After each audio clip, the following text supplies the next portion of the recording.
Good morning.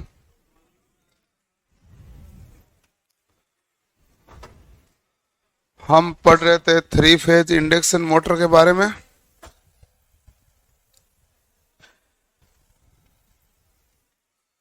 और उस three phase induction motor में आज हम पढ़ेंगे हानियों के, मतलब हानि नहीं, स्टार्टर के बारे में। हमने हानियां भी पढ़ ली, हमने दोष भी पढ़ लिए, हमने नियंत्रण विधियां भी पढ़ ली। अब हमें जो पढ़ना है वह थ्री फेज इंडक्शन मोटर के स्टार्टर।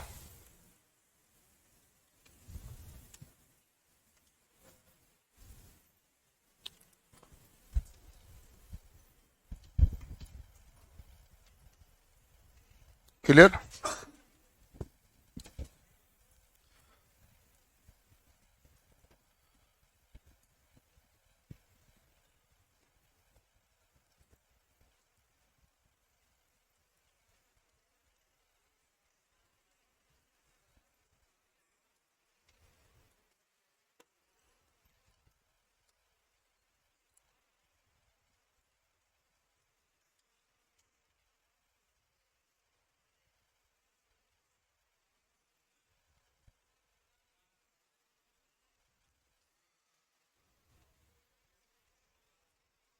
क्या हुआ?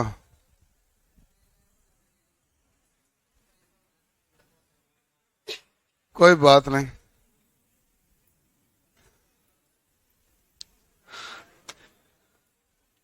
अब मैं क्या ही कहूं, मतलब एक 20-25 साल के युवा से पेन नहीं संभल रहे, उसके लिए भी सर की सहायता चाहिए। ऐसे थोड़ी होता है। पेन में तो खुद संभालो। हैं? डेली गायब हो कैसे जाते हैं पेन? तुम छोड़ के कहां जाते हो पेन? बे कहां रहता है? तुम कहां रहते हो? ऐसा नहीं होता है गायब। किसी के नहीं होते हैं ऐसे पेन। पेन के बे की चेन कोई खोल कर पेन कोई नहीं निकालते कभी भी। ऐसा नहीं होता, पेन ऐसे गायब नहीं होता है।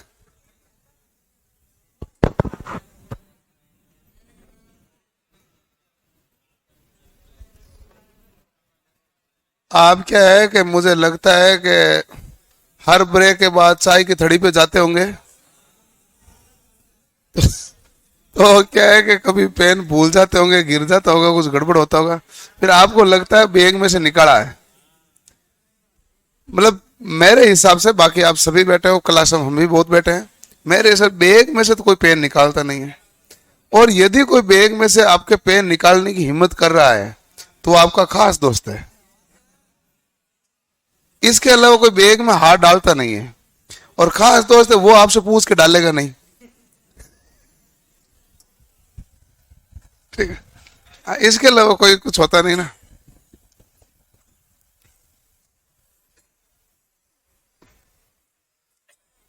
स्टार्टर।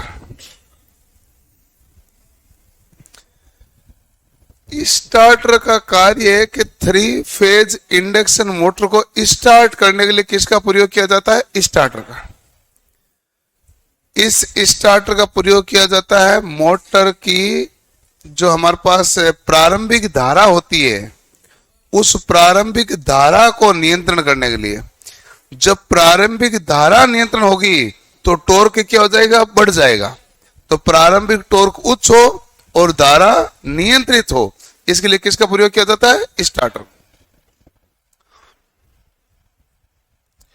तो पहला मामला ये हो गया, प्रारंभिक धारा को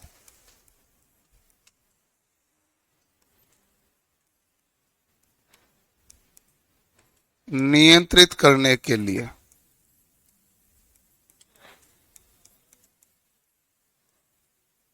अब आपको एक सवाल पूछे कि प्रारंभिक धारा फुल लोड धारा की कितने गुना होती है? तो 5 से 6 गुना।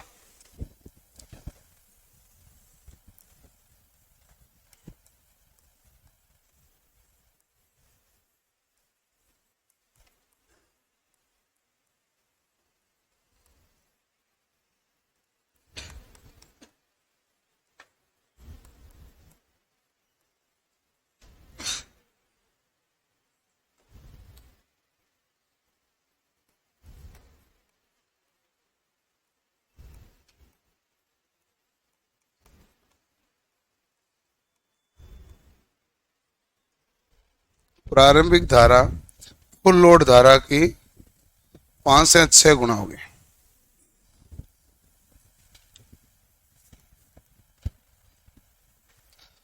प्रारंभ में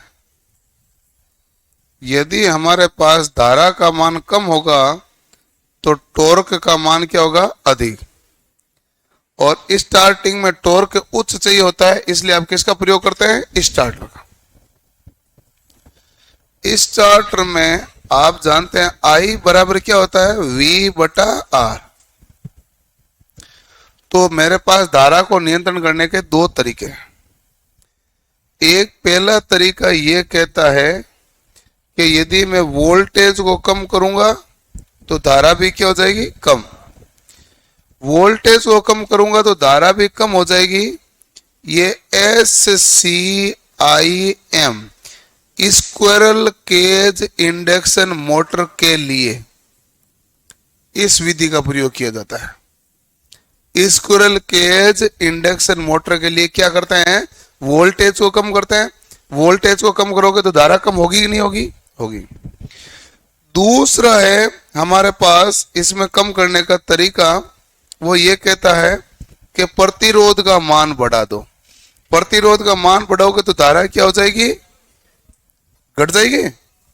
तो धारा घट जाएगी तो ये विधि कहलाएगी SRIM slip ring induction motor. तो हमारे पास कुल मिला के धारा को नियंत्रण करना है, लेकिन धारा को नियंत्रण करने का दो तरीका है। I बराबर V बटा R होता है। तो यहां तो वोल्टेज को नियंत्रण करो और यहां प्रतिरोध को। यदि मैं वोल्टेज को कम करूंगा तो ये तो स्क्विरल केज इंडक्शन मोटर की विधि हो जाएगी, और प्रतिरोध को बढ़ा के धारा को कम करूंगा तो ये स्लिप रिंग इंडक्शन मोटर विधि हो जाएगी। ठीक है ना? तो ये दो तरीके से आप इसके धारा को क्या कर सकते हैं? नियंत्रण। धारा, प्रारंभिक धारा को नियंत्रण करने के लिए किसका प्रयोग किया जाता है? स्टार्टर का। प्रारंभिक धारा फुल लोड धारा के कितने गुना होती है? 5 से 6 गुना। तो प्रारंभ में धारा कम होगी तो टॉर्क क्या होगा? ज्यादा। कर लो नोट।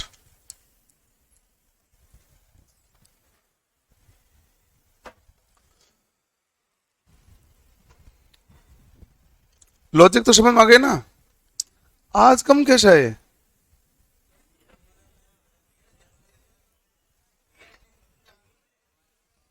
रात की नींद नहीं खुली जन्माष्टमी में।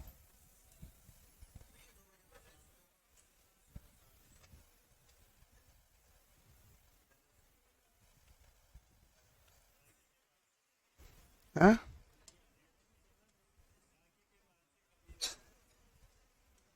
नहीं, रात की बात कम कैसे आ रहा है? मैं ये सोमवार मंगलवार को तो ठीक थे, फिर भी मामला तो आज जाके वापस गड़बड़ हुआ। एक दो दिन वापस आएंगे, सेटल होंगे, यही मामला है।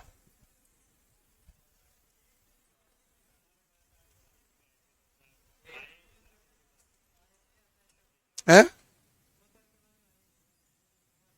क्यों? आपके दोस्त नहीं थे क्या?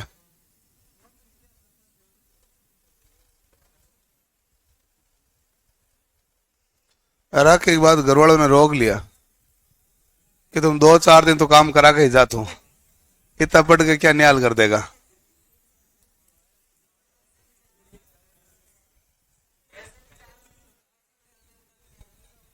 हैं? संडे की छुट्टी दे दें, फिर क्या करोगे?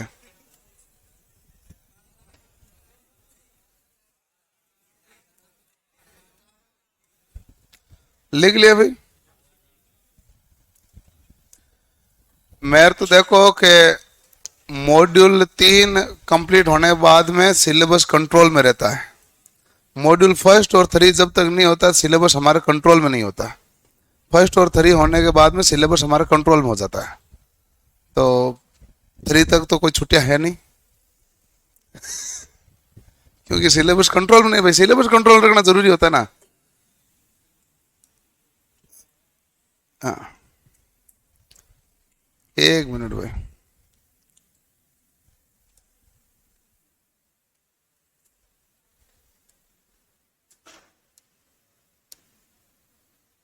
ये लिखो।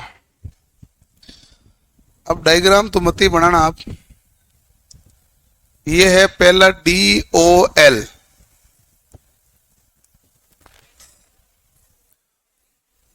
DOL कहलाता है डायरेक्ट ऑनलाइन।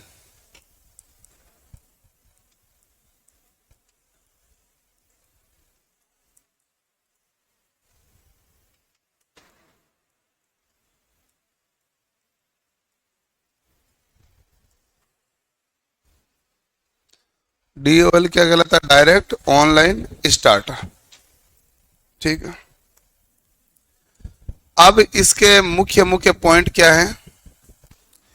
उससे डायरेक्ट ऑनलाइन, बताइए आप, वोल्टेज को कंट्रोल करता है, धारा को कंट्रोल करता है?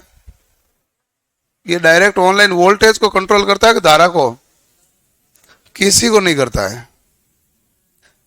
पता आपको भी नहीं था, आपको तो एक नाम बोलना था केवल। डायरेक्ट ऑनलाइन है, इसका मतलब न तो ये वोल्टेज कम करेगा न ही धारा, ये केवल ऑन तथा ऑफ करेगा। तो ये वोल्टेज व धारा में से किसी को भी कंट्रोल नहीं करेगा। यह है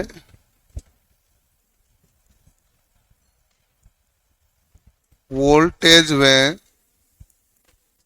धारा को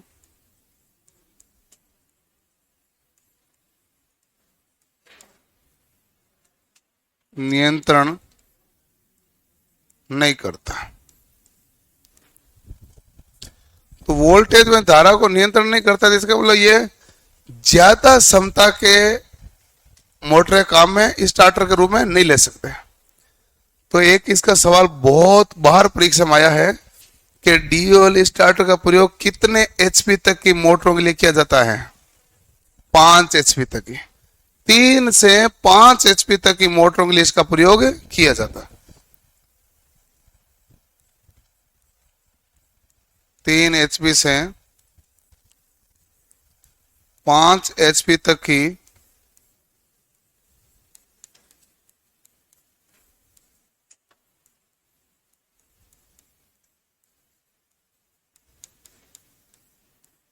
मोटरों के लिए प्रयोग किया जाता है। ठीक है,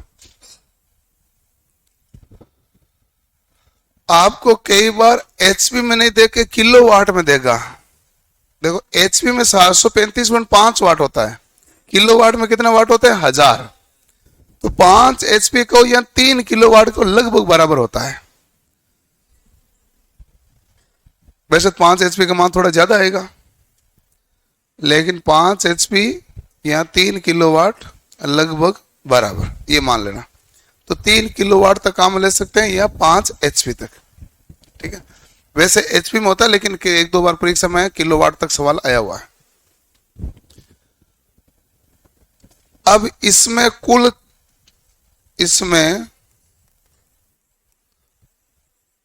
4 संयोजक सिरे हैं।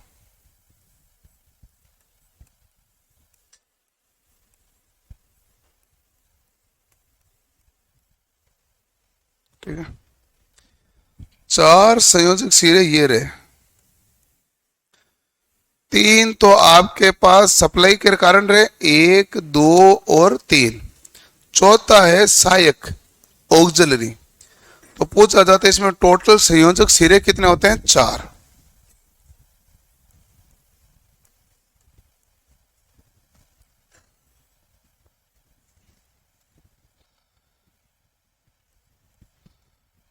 ऑन करने के लिए क्या होता है? हरा बटन होता है इसमें, और ऑफ करने के लिए क्या होता है? लाल बटन होता है।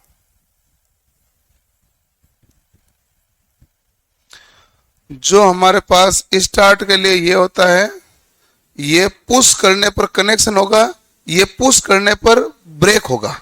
देख लो, इसको पुश करोगे तो क्या होगा? कनेक्शन काटेगा, और इसको पुश करोगे तो कनेक्शन करेगा। तो ये पुश टू ब्रेक है, ये पुश टू कनेक्ट है तो दोनों पुश बटन ही। ठीक है ना? तो ऑन ऑफ के लिए हरा व लाल बटन होता है, दोनों एक ऐसे बटन होते हैं पुश बटन।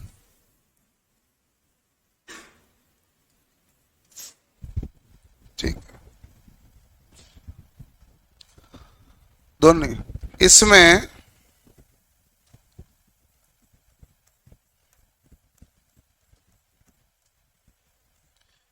एनवीसी में ओएलसी का प्रयोग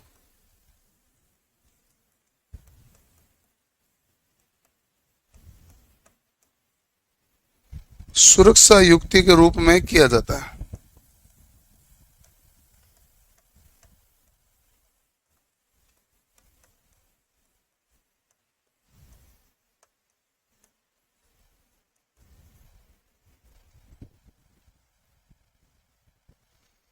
इसमें एनवीसी ओएलसी का प्रयोग सुरक्षा युक्ति के रूप में किया जाता है।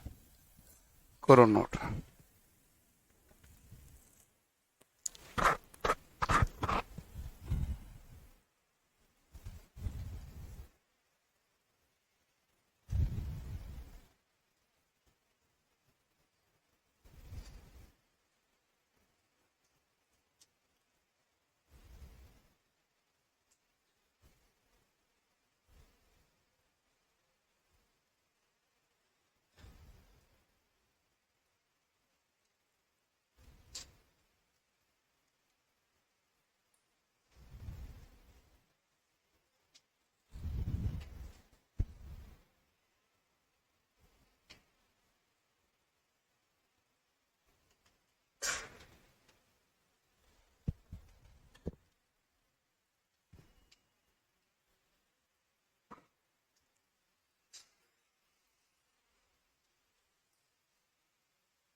डायग्राम बनाना चाहोगे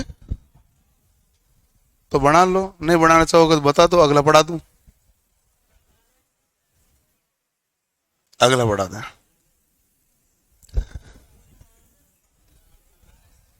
फिर जल्दी बढ़ाओ, बढ़ा दे सकते हो तो। पर क्या बनाओगे? 3 अभी मैं दिखाऊंगा, आप खुद ही नहीं बनाएंगे। हाँ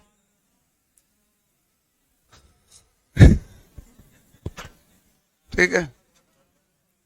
तो ये हमारे पास है कौन सा? Star delta starter.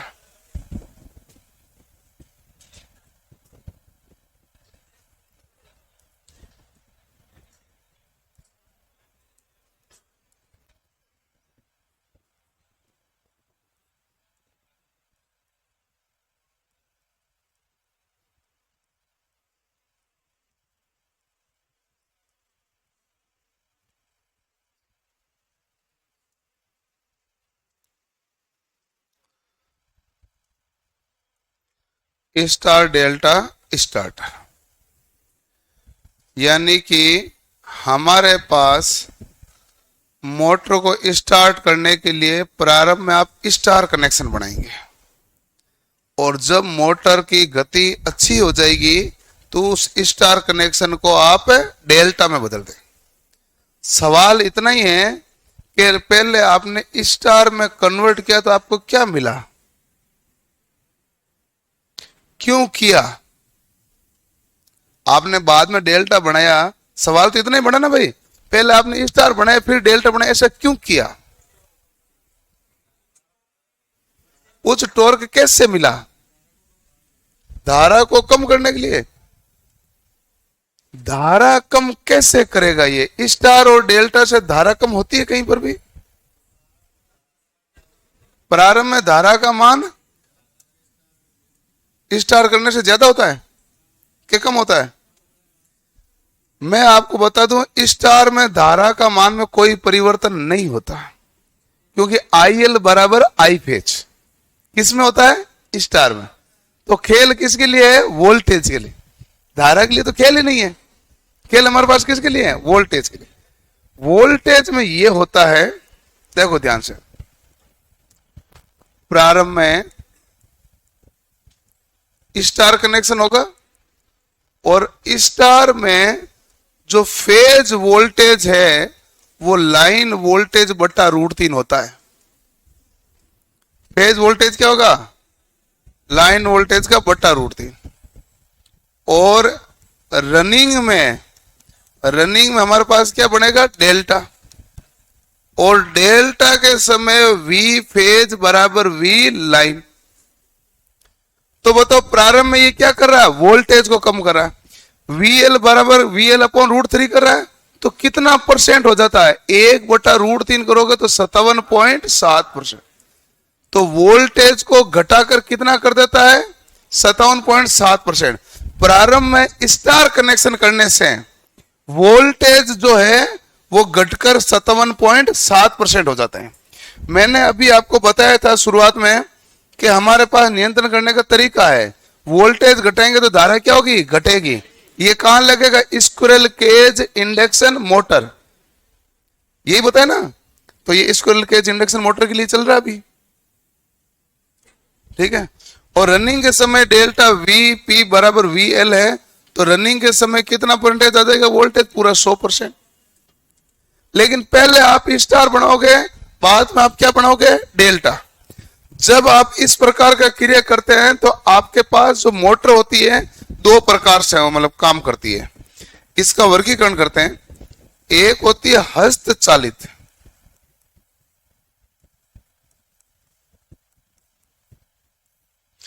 एक होगी स्वचालित।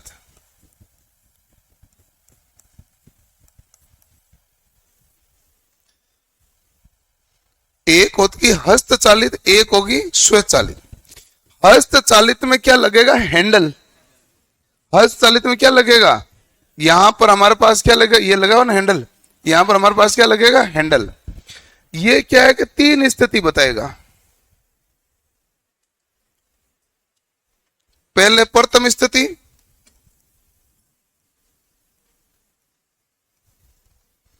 दूसरी द्वितीय, तीसरी अंतिम कहते हो या तृतीय स्थिति। 3 स्थिति में चीजें परिवर्तन होती है। पहली स्थिति में आप हैंडल को कनेक्ट करोगे तो हमारे पास क्या बनेगा, स्टार। स्टार बनेगा तो वोल्टेज क्या हो गया, घट गया। वोल्टेज घट गया तो टॉर्क प्राप्त हो गया। टॉर्क प्राप्त हो गया तो मोटर घूमने लगी। मोटर ने जब ठीक स्पीड से घूमना प्रारंभ किया, हमने कहा हाँ अब चलने लग गई है, ठीक है। तो हमने पहले हैंडल को स्टार से किस में बदलना है, डेल्टा में। जब मैं स्टार से डेल्टा में बदलूंगा तो बीच में ऑफ की स्थिति आएगी कि नहीं आएगी। भाई मैं इस स्टार को हैंडल को यहां से कन्वर्ट करके नीचे वाले में जोड़ रहा हूं, तो स्टार से डेल्टा जब बदलोगे बीच में किसकी स्थिति आएगी, ऑफ की। तो ये हैंडल के द्वारा आप बदल रहे हैं। ये हमारे पास कौन सी कहलाती है भाई, हस्तचालित। तो पहले ट्यूबवेल स्टार्ट करते थे उसमें ये हैंडल लगाते थे। आजकल ट्यूबवेल स्टार्ट करते हैं वहां स्वचालित लगा होता है, ठीक है। स्वचालित का मतलब है आप लाइट आई, आपने ऑन कर दिया तो आगे खुद ही देख लेगा। पहले स्टार बना देगा, फिर एक टाइमर सर्किट लगा देगा, फिर कहेगा भाई इतने टाइम के बाद ये गति करने लग गया तो अब ये क्या बना लो, डेल्टा। तो वो क्या हो जाता है, स्वचालित। स्वचालित में टाइमर आवश्यकता होती है। स्वचालित में किसकी आवश्यकता होती है, टाइमर की आवश्यकता होती है। स्वचालित में होती है टाइमर की आवश्यकता। तो एक होता है हस्तचालित, एक होगा स्वचालित। प्रारंभ में स्टार है Vp बराबर VL बटा √3 यानी 57.7%। रनिंग में डेल्टा क्या है भाई, Vp बराबर VL कितना हो जाएगा, 100%। हस्तचालित में पहले स्टार बनेगा, बाद में क्या बनेगा, डेल्टा। बीच में एक स्थिति कौन सी आएगी, ऑफ की। स्टार टू डेल्टा ही है, स्टार डेल्टा स्टार्टर बनाया। और ये एक हमारे पास स्वचालित है तो उसमें किसकी आवश्यकता होती है, टाइमर की। एक इसमें और सवाल है, इसमें कुल संयोजक सिरे कितने हैं।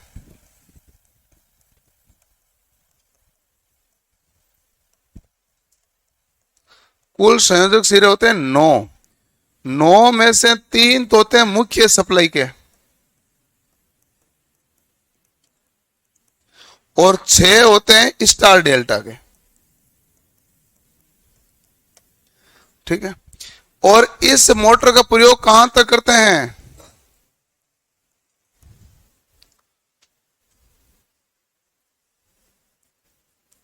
इसका उपयोग कितने एचपी तक करते हो भाई, 10 एचपी तक। करो नोट। ये इंपॉर्टेंट है सारे, सारी चीजें आ गई इसमें।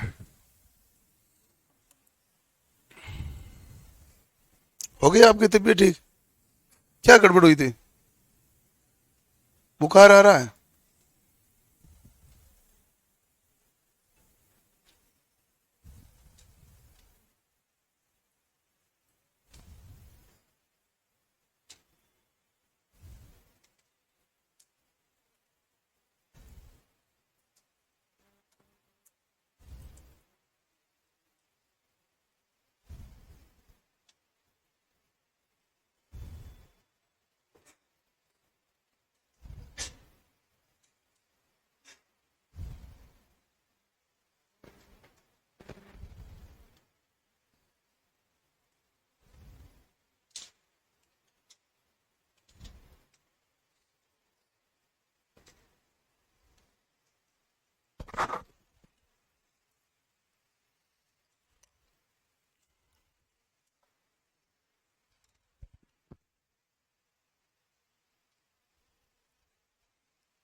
देख देख, थोड़ा खाली करके लाए से क्या है।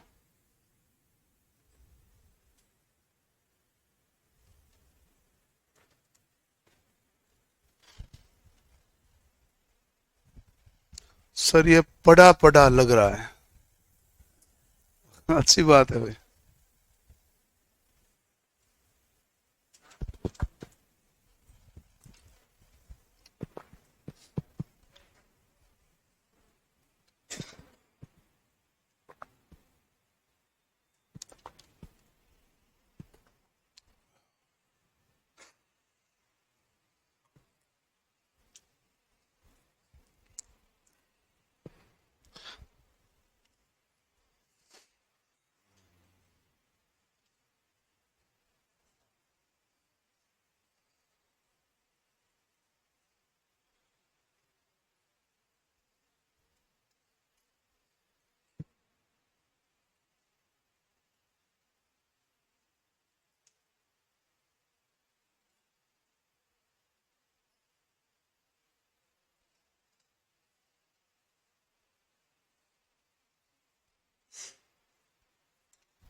लिख लिया भाई।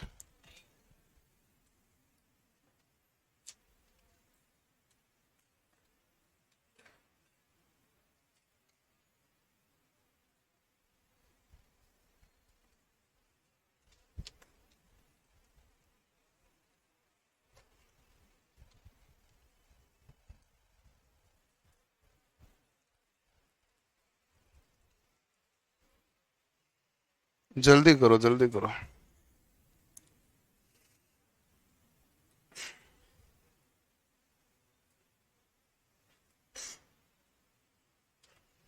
यहाँ ऊपर वाला लाल लाइन लगना भाई, इसका उपयोग 10 HP तक करते हैं।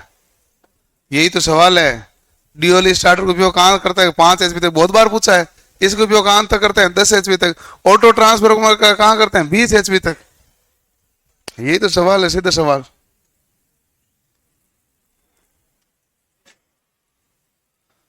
लिख लिया? Okay.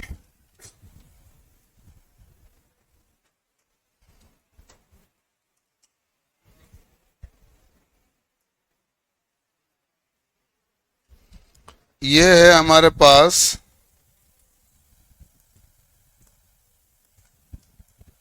Sorry auto transformer starter.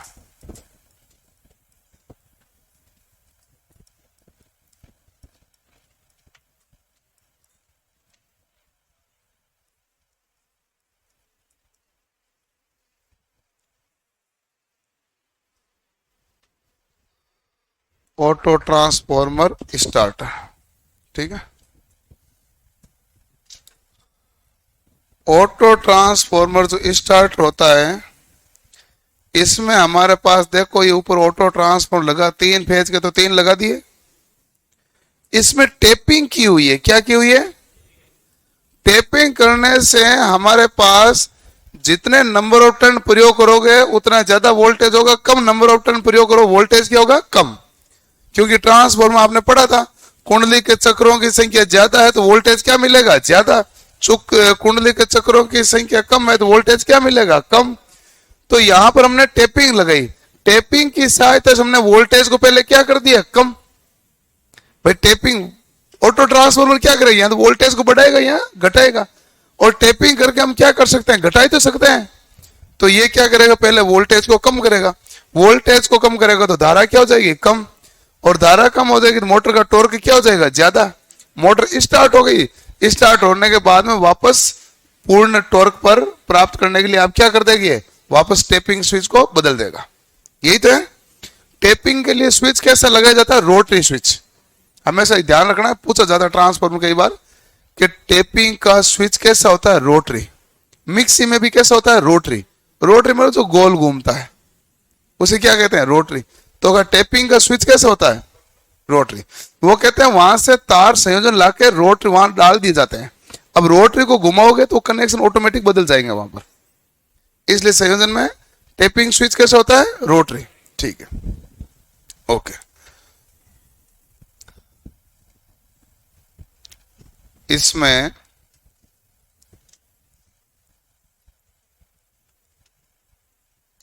प्रारंभ में वोल्टेज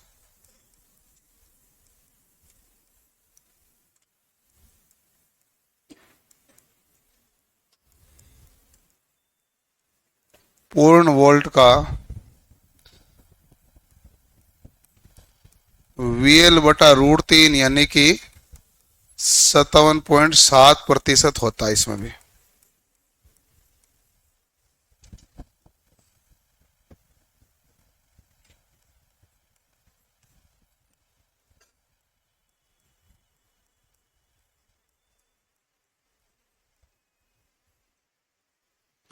इसमें टेपिंग स्विच का प्रयोग किया जाता है।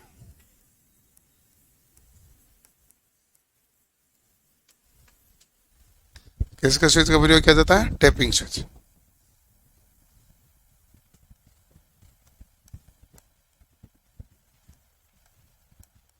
इसका उपयोग 20 HP तक की मोटरों के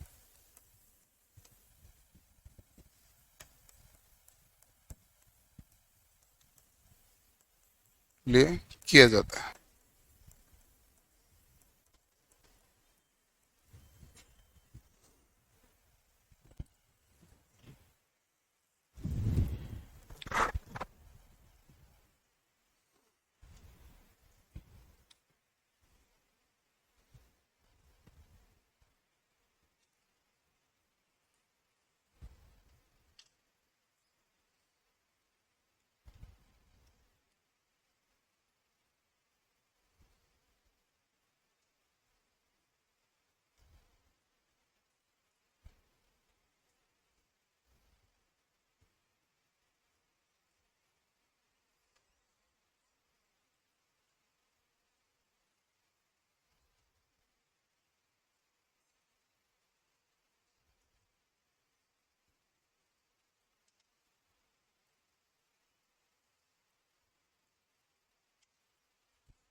लिख लिया भाई।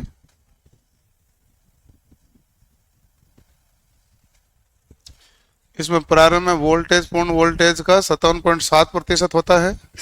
इसमें टेपिंग स्विच का प्रयोग किया जाता है और 20 HP तक इसका प्रयोग करते हैं। ये हमारे पास ऑटो ट्रांसफॉर्मर स्टार्टर है। यहां तक जो भी स्टार्टर आए हैं हमारे पास वो कौन से थे? Squirrel cage induction motor. तो स्क्विरल केज इंडक्शन मोटर कौन सा था भाई? एक DOL, एक क्या था? स्टार डेल्टा, और एक क्या था? Auto transformer.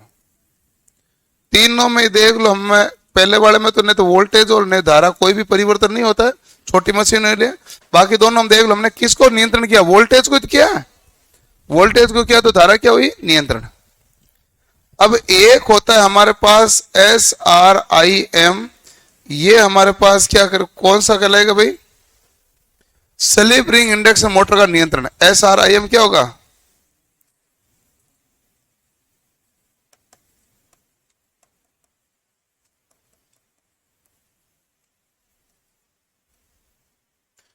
Induction motor,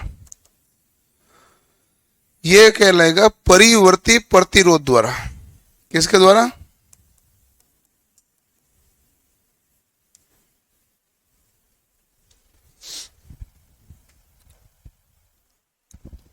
SCIM तो नाम जानते हो ना, squirrel cage induction motor, copy में लिखा हुआ है, मैंने इधर तो शॉर्ट में लिखा है।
क्लियर,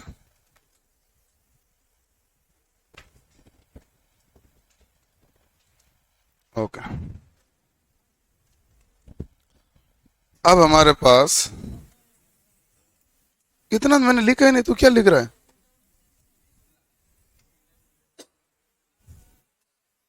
शायद वही इंग्लिश वाला है, SLIP।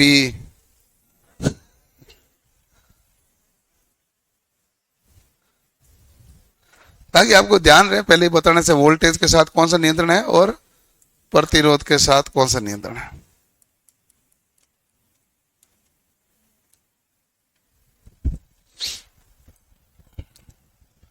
तो अगली हमारे पास नियंत्रण विधि कौन सी कहलाती है भाई, प्रतिरोध नियंत्रण, परिवर्तित प्रतिरोध द्वारा।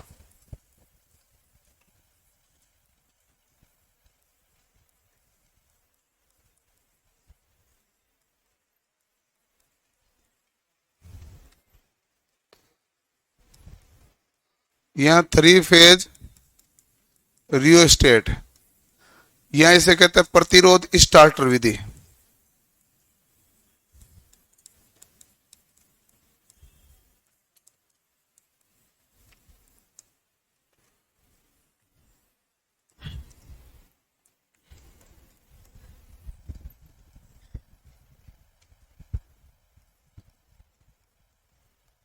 यह केवल स्लिप रिंग इंडक्शन मोटर के लिए है।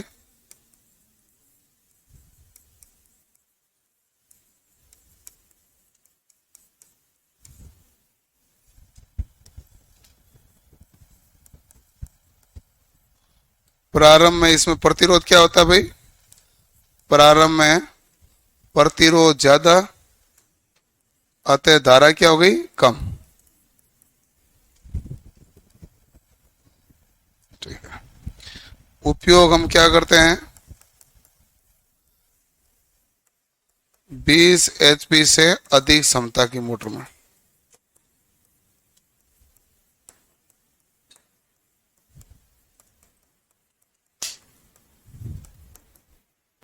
करो नोट, ये स्टार्टर पूरा हुए, हमारी तरफ से 3 फेज इंडक्शन मोटर भी पूरी हुई, और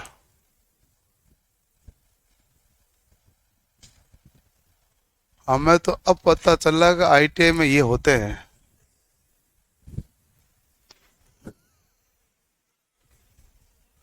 ये तो अच्छी बात है। कई बार तो यहाँ भी पता नहीं चलता, परीक्षा हॉल में पता चलता है कि ये होते हैं। यहाँ पता चल रहा है तब तक तो बहुत अच्छी बात है ना भाई।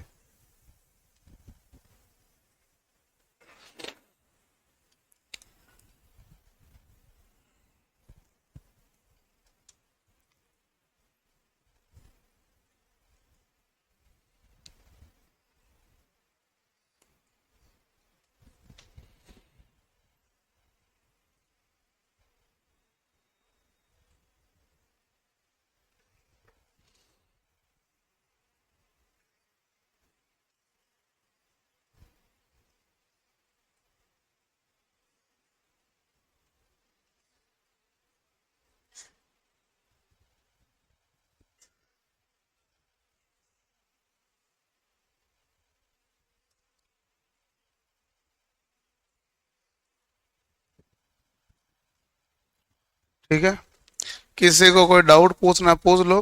Three phase induction motor complete है।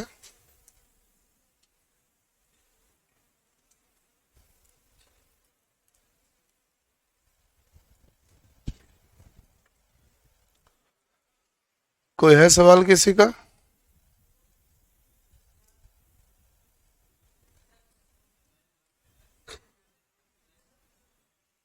जोर से बोलो। स्टार?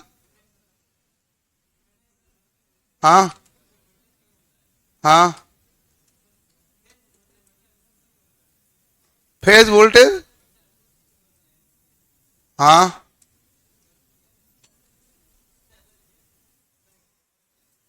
इसने अलग किया तो जूता मार इसके।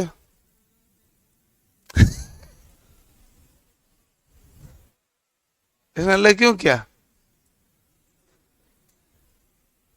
इसकी पिटाई करो फिर। क्यों भाई?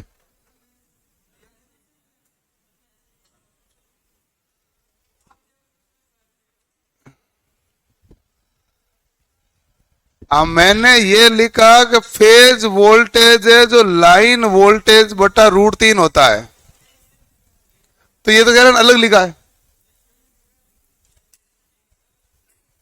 हाँ तो सवाल ये पूछे ये कैसे हुआ है, तो ये क्यों पूछ रहा है इसने अलग लिखा है? हैं?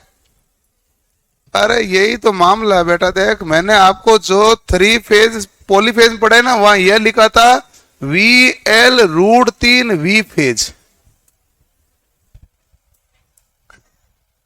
वहां ये लिखा हुआ है, तो उसका मतलब वी फेज बराबर क्या आएगा? VL बटा √3। समझे? आपने केवल ये याद रखा कि गुणा में √3 आएगा। आपने ये याद नहीं रखा L किधर है, P किधर है। ये ध्यान रखो भाई। और कोई सवाल किसी का है? एनवीसी और ओएलसी, वैसे मैं डीसी में डिटेल पढ़ाऊंगा, अभी मैं बता देता हूं। एनवीसी होती है नो वोल्ट कॉइल। जब वोल्टेज नहीं होता है तो परिपथ को बंद कर देता है, उसके बाद आपको खुद को चालू ही करना पड़ता है। ड्यूअल स्टार्टर ऐसा नहीं है कि आपने चालू किया और फिर आप कहीं चले गए, बाद में मोटर खुद ही स्टार्ट हो जाए, ऐसा नहीं होगी। इसलिए हम क्या लगाते हैं? NVC, no volt coil. एक होती है ओएलसी, ओवरलोड कॉइल, अति भार से सुरक्षा। ओवरलोड कॉइल क्या? जब लोड बहुत ज्यादा बढ़ जाए तो उससे सुरक्षा के लिए कौन सी कॉइल ली जाती है? ओएलसी। तो एनवीसी और ओएलसी एक सुरक्षा के लिए हम काम में लेते हैं।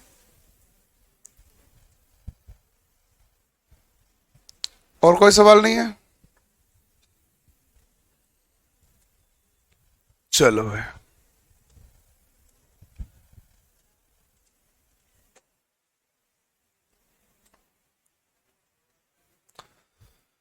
आपके किसी भी चैप्टर में कोई डाउट है इलेक्ट्रिशियन का, पूछ लो, फिर नहीं तो मैं अगला चैप्टर फिर मैं शुरू करूंगा। है? डाउट नहीं है इसका मतलब आप नहीं पढ़ रहे हैं। और बात इतनी सी है, पढ़ लेना, बिना पढ़े कुछ है भी नहीं। क्योंकि जो भर्ती आएगी सबसे बड़ी भर्ती अब जिस भी दुनिया को दिखे वो आप वाली है। राजस्थान वालों ने तो क्लियर कर दिया हमारी भर्तियां तो गई आगे, 5 तारीख है ना भाई उनका, तो सारी भर्तियां कहां डाल दी 2024 में। अब केवल उम्मीद कर रहे हैं आरपीएससी से कि तू कुछ जारी कर, बाकी तो कोई भी बच्चा क्या किसका वेट कर रहा है, वो कोई वेट थोड़ी है। राजस्थान की भर्ती में तो किसी का इंतजार है ही नहीं। एलडीसी और पटवार है, लेकिन उन्होंने डेट थोड़ी बताई, उन्होंने कहा मार्च अप्रैल में कभी ले लेंगे। मार्च अप्रैल में कभी ले लेंगे मतलब ये कभी नहीं लेंगे, बाद में कहीं लेंगे, मतलब तो यही होता है ना भाई। जिनकी डेट थी उनके साथ भी ये होता, जिनकी डेट नहीं थी इसका मतलब हमने कंफर्म खुद ने नहीं किया है, लेकिन फिर भी हम तुम्हें सांत्वना देने के लिए कह रहे हैं मार्च अप्रैल में लेंगे, मतलब है? राजस्थान पुलिस में तो वैसे भी कुछ नहीं है, क्योंकि पहले वो सीटी है, सीटी वाले 15 गुण आएंगे, फिर परीक्षा होगी, तो राजस्थान पुलिस में वैसे भी कुछ नहीं है। राजस्थान की तैयारी करने वालों के सामने जो वैकेंसी आएगी वो 2 वैकेंसी आएगी जिसका इंतजार है, एक है पटवार, एक है एलडीसी। एलडीसी कौन सी? आरएसएम एसएसबी एलडीसी कराता है, वो तो सीटी में। एक आरपीसी एलडीसी कराता है, उसका इंतजार है, लेकिन आरपीसी ने तो काफी साल हो गए कोई एलडीसी वैकेंसी निकाली नहीं। 16 में निकाली थी 2000, और 2016 को भी मुझे 7 साल हो गए। रियलिटी यही है ना भाई, तो नहीं रियलिटी इतनी है। 2018 में लास्ट भर्ती आई थी आरएसएम से एलडीसी, तो जैसे ही आपकी वैकेंसी आएगी तो सभी लोगों को लगेगा काश उसने भी आईटीआई कर ली होती, तो वो भी फॉर्म भर देते हैं। सबने नहीं कर रखी रे, बहुत गिनती के लोग हैं, सबने क्या कर रखी है, all over India 70 lakh form भरे गए, आईटीआई डिप्लोमा और बीटेक मिला के फॉर्म भरे तब 2018 में ऑल ओवर इंडिया कितने भरे गए थे? 70 लाख। और राजस्थान पुलिस में केवल राजस्थान में 17 लाख भरे गए, तो सबने आईटीआई कैसे कर ली बताओ मुझे?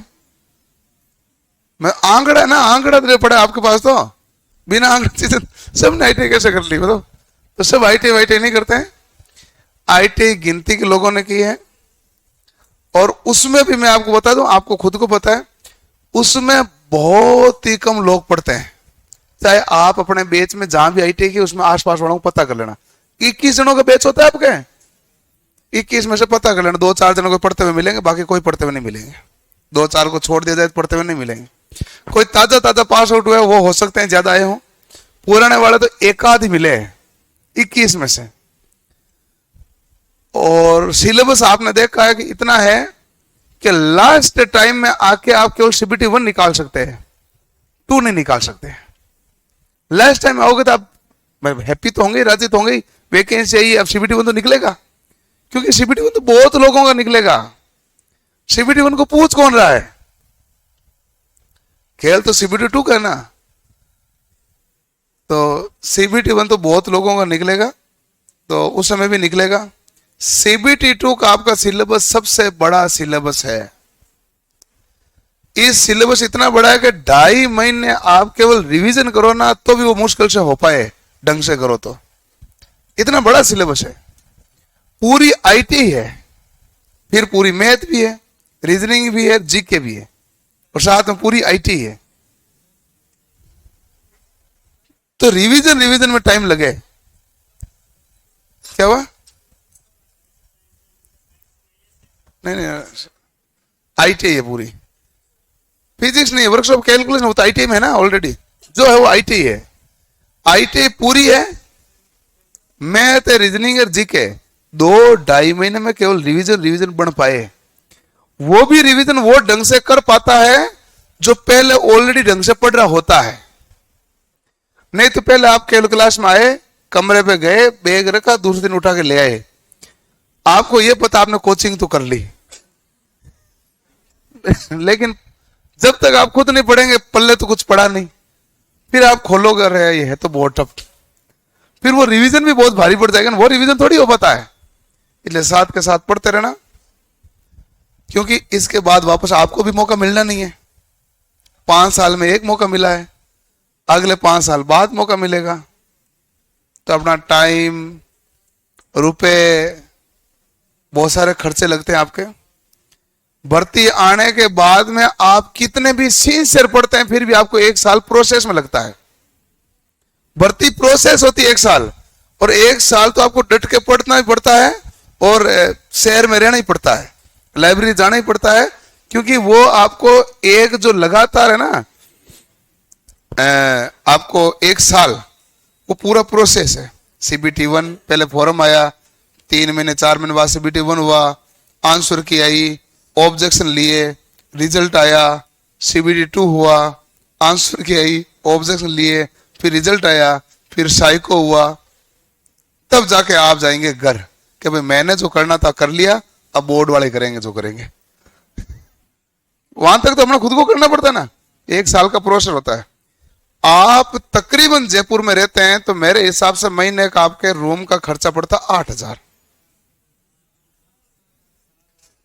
हाँ, ऑन एवरेज 8,000 पड़ता है, कईयों के 10 पड़ता हो तो कईयों को 7 पड़ता होगा, लेकिन ऑन एन एवरेज स्टैंडर्ड खर्चा 8,000 है। 5,000 जाता है, बहुत बढ़िया बात है भाई, बहुत अच्छी बात है। नहीं, ये अच्छी बात है। नहीं तो क्या है कि कोई पीजी भी लेता है तो 6 से 6,500 पीजी भर लेता है, बाकी आपके 1,000-1,500 एक्स्ट्रा खर्च हो गया, 8,000 स्टैंडर्ड खर्च होता है। 6 महीने का कोर्स है, लगभग 7 महीने में हम कराते हैं। हमें लगता है ना भाई, लगभग 7 महीने लगता है। 7-8 56,000 आपके रहने के लगे, कोचिंग की फीस अलग लगी, भर्ती आने के बाद 1 साल तक आपको पढ़ना उसमें लगेंगे, और यदि नहीं पढ़े तो फिर 5 साल आपको ऐसी माथापड़ी करनी पड़ती है कि नहीं है? इसलिए ढंग से पढ़ लें, नौकरी लग जाए, वापस मौका मिलता नहीं है। जब वापस भर्ती आए तब तक हो सकता है घर वाले आपको मौका देंगे नहीं दे, कि बहुत हो गया तो इधर आ ही जा वापस। इसलिए सीरियस होके पढ़ ले, क्योंकि आप डाउट नहीं पूछते हैं तो मुझे टेंशन है कि आप पढ़ते नहीं है। मैं रियलिटी बताऊं, यदि आप पढ़ते तो आपके डाउट आते, क्योंकि टेक्निकल हमने भी पढ़ी है, सब्जेक्ट मैंने सारे पढ़े हैं, सारे पढ़ाता भी बताता भी दूं। तो यदि पढ़ोगे तो डाउट आएंगे, नहीं पढ़ोगे तो डाउट आएंगे नहीं। No study no confusion, more study more confusion. आप चाहते हैं कंफ्यूजन जीवन में हो ही नहीं, इसलिए पढ़ ही नहीं रहे, तो थोड़ा पढ़े। और इलेक्ट्रीशियन के लिए रामबाण बुक को पढ़ लें, वो रामबाण एक्चुअल में रामबाण ही है, उसके अलावा कुछ है नहीं। एक आपको सीधी सी बात ये बताता हूं, जो चैप्टर पूरा हो गया है उस चैप्टर के सवाल करें। यदि उस चैप्टर के सवाल आपके उस रामबाण से हो रहे हैं तो आप देख लेना, ऑल ओवर इंडिया के अंदर जो परीक्षा होती है ना, इस चैप्टर से संबंधित आप सारे सवाल कर ले रहे हो, है कि नहीं है? 125 पेपर है उसमें इलेक्ट्रीशियन के, 11,500 सवालों का निचोड़ है वो। 125 पेपर कैसे कहते हैं, मायने रखता है। तो आप थोड़ा सा सिंसियर रहें पढ़ाई के साथ, क्योंकि इस प्रकार पढ़ोगे तो ये टेक्निकल भूल जाओगे थोड़े दिन में। मुझे पता है ना, टेक्निकल एक ऐसा सब्जेक्ट है जिसको रेगुलर पढ़ते हैं तो ही बंदे को समझ में आता रहता है, याद भी रहता है। मैथ ऐसा सब्जेक्ट है जिसको एक बार ढंग से आ गया वो आ ही गया, फिर उसको नहीं भुला सकते आप। लेकिन टेक्निकल ऐसा सब्जेक्ट है कि आपको रेगुलर टच में रहना पड़ेगा, ध्यान रखें। इसलिए आप रेगुलर टच में रहे। पिछली बार बहुत जनों ने CBT 2 के पार्ट ए में अच्छा स्कोर किया था, लेकिन 35% के लाला पड़ गए थे। 35% के लाले सबसे ज्यादा पड़ते हैं बीटेक वालों के। मैं रियलिटी बताऊं, बीटेक वालों को क्या है कि ITA वाला कंटेंट है ना, ये बहुत बेसिक है, उनको थोड़ा ज्यादा ऊपर आता है, इतना बेसिक उनको आ नहीं रहा। फिर वो चाहते हैं कि वो इतना बेसिक पढ़े, तो उनको इंग्लिश में कंटेंट मिलता है, नहीं हिंदी में मिलता है, इंग्लिश में मिल नहीं पाता है।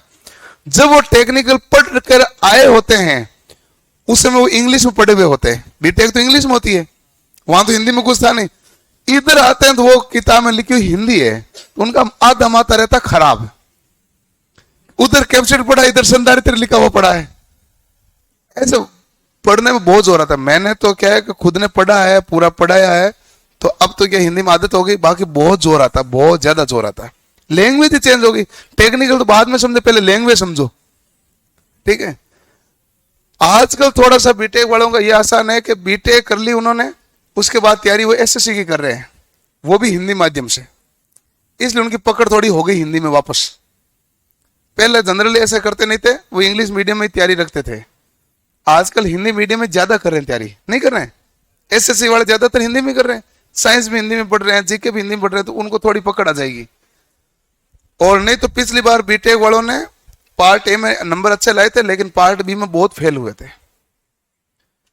आप इतने नंबर लो कि 50-60% नंबर आपके आराम से आए, ताकि जब भी परीक्षा में पेपर टब भी दें तो 35% का अपना कोई खतरा नहीं आए। मामला इतना ही है।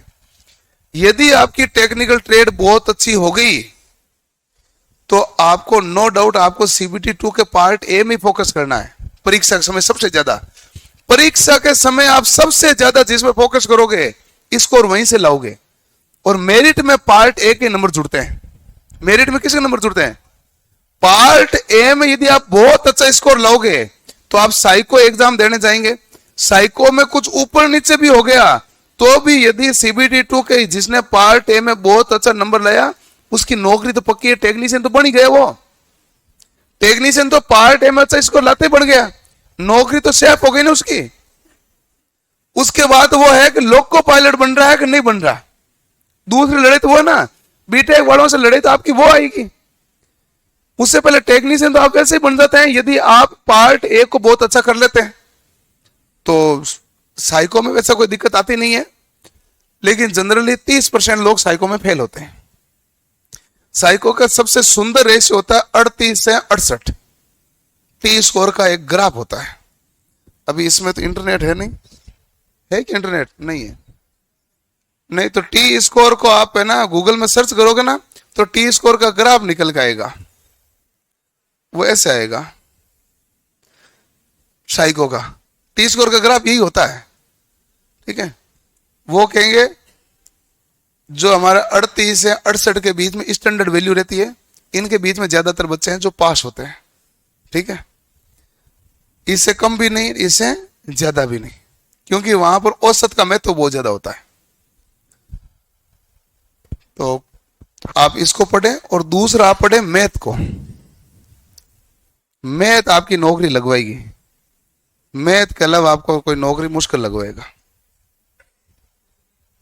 रीजनिंग किसी की क्या नौकरी लगाती है?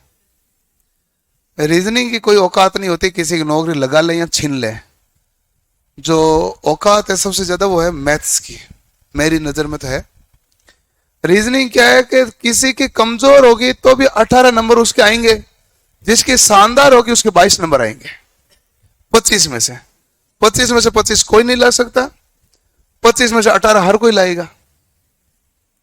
लेकिन मैथ बहुत चीजें चेंजेस करवाती है, इसलिए संभल के रहना पड़ेगा।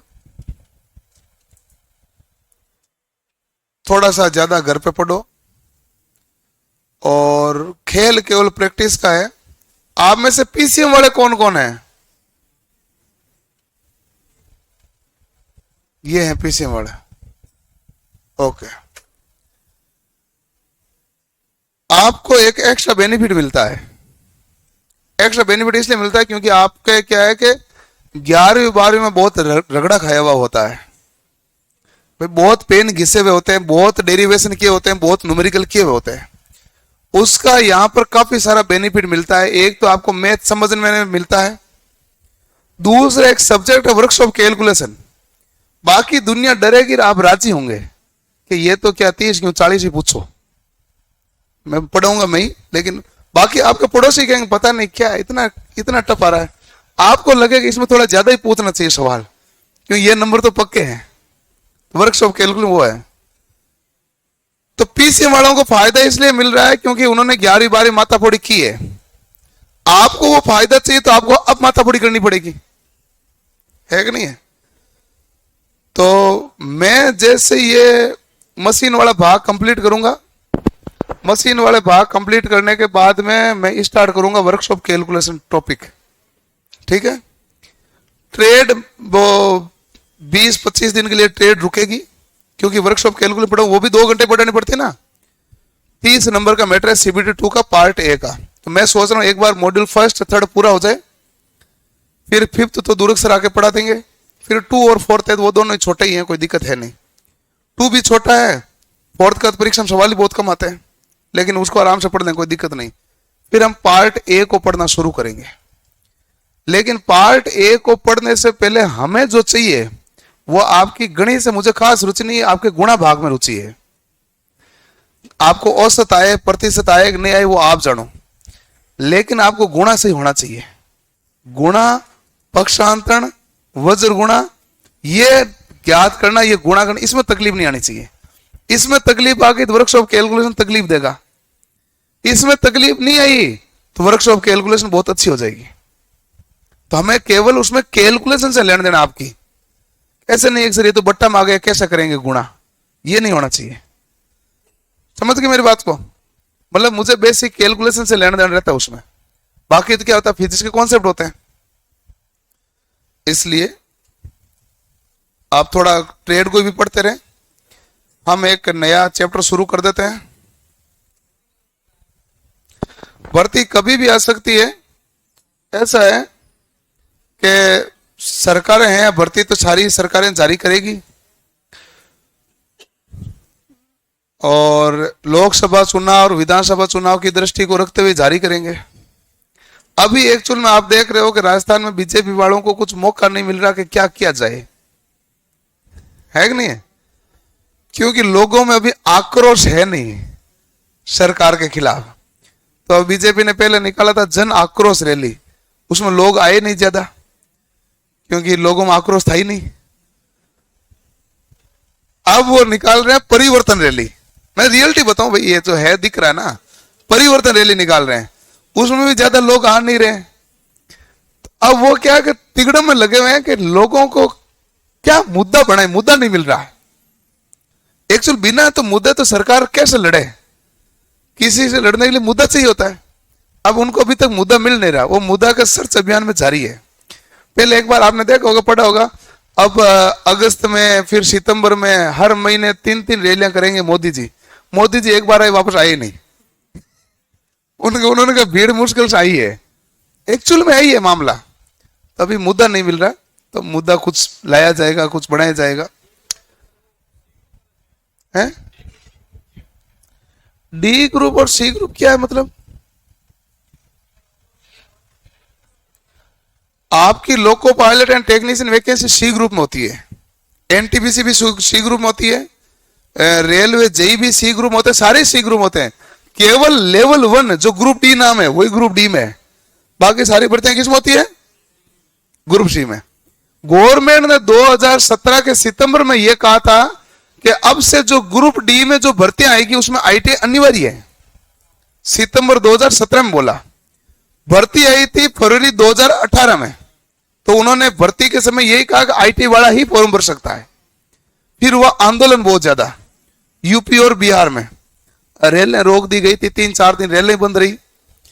तब जाके रेल सरकार ने बैकफुट वापस फैसला लिया कि अब की बार कोई बात नहीं, हम 10वीं पास वालों को भरवा देंगे फॉर्म, लेकिन ध्यान रहे अगली बार हम आईटी वालों को भरवाएंगे।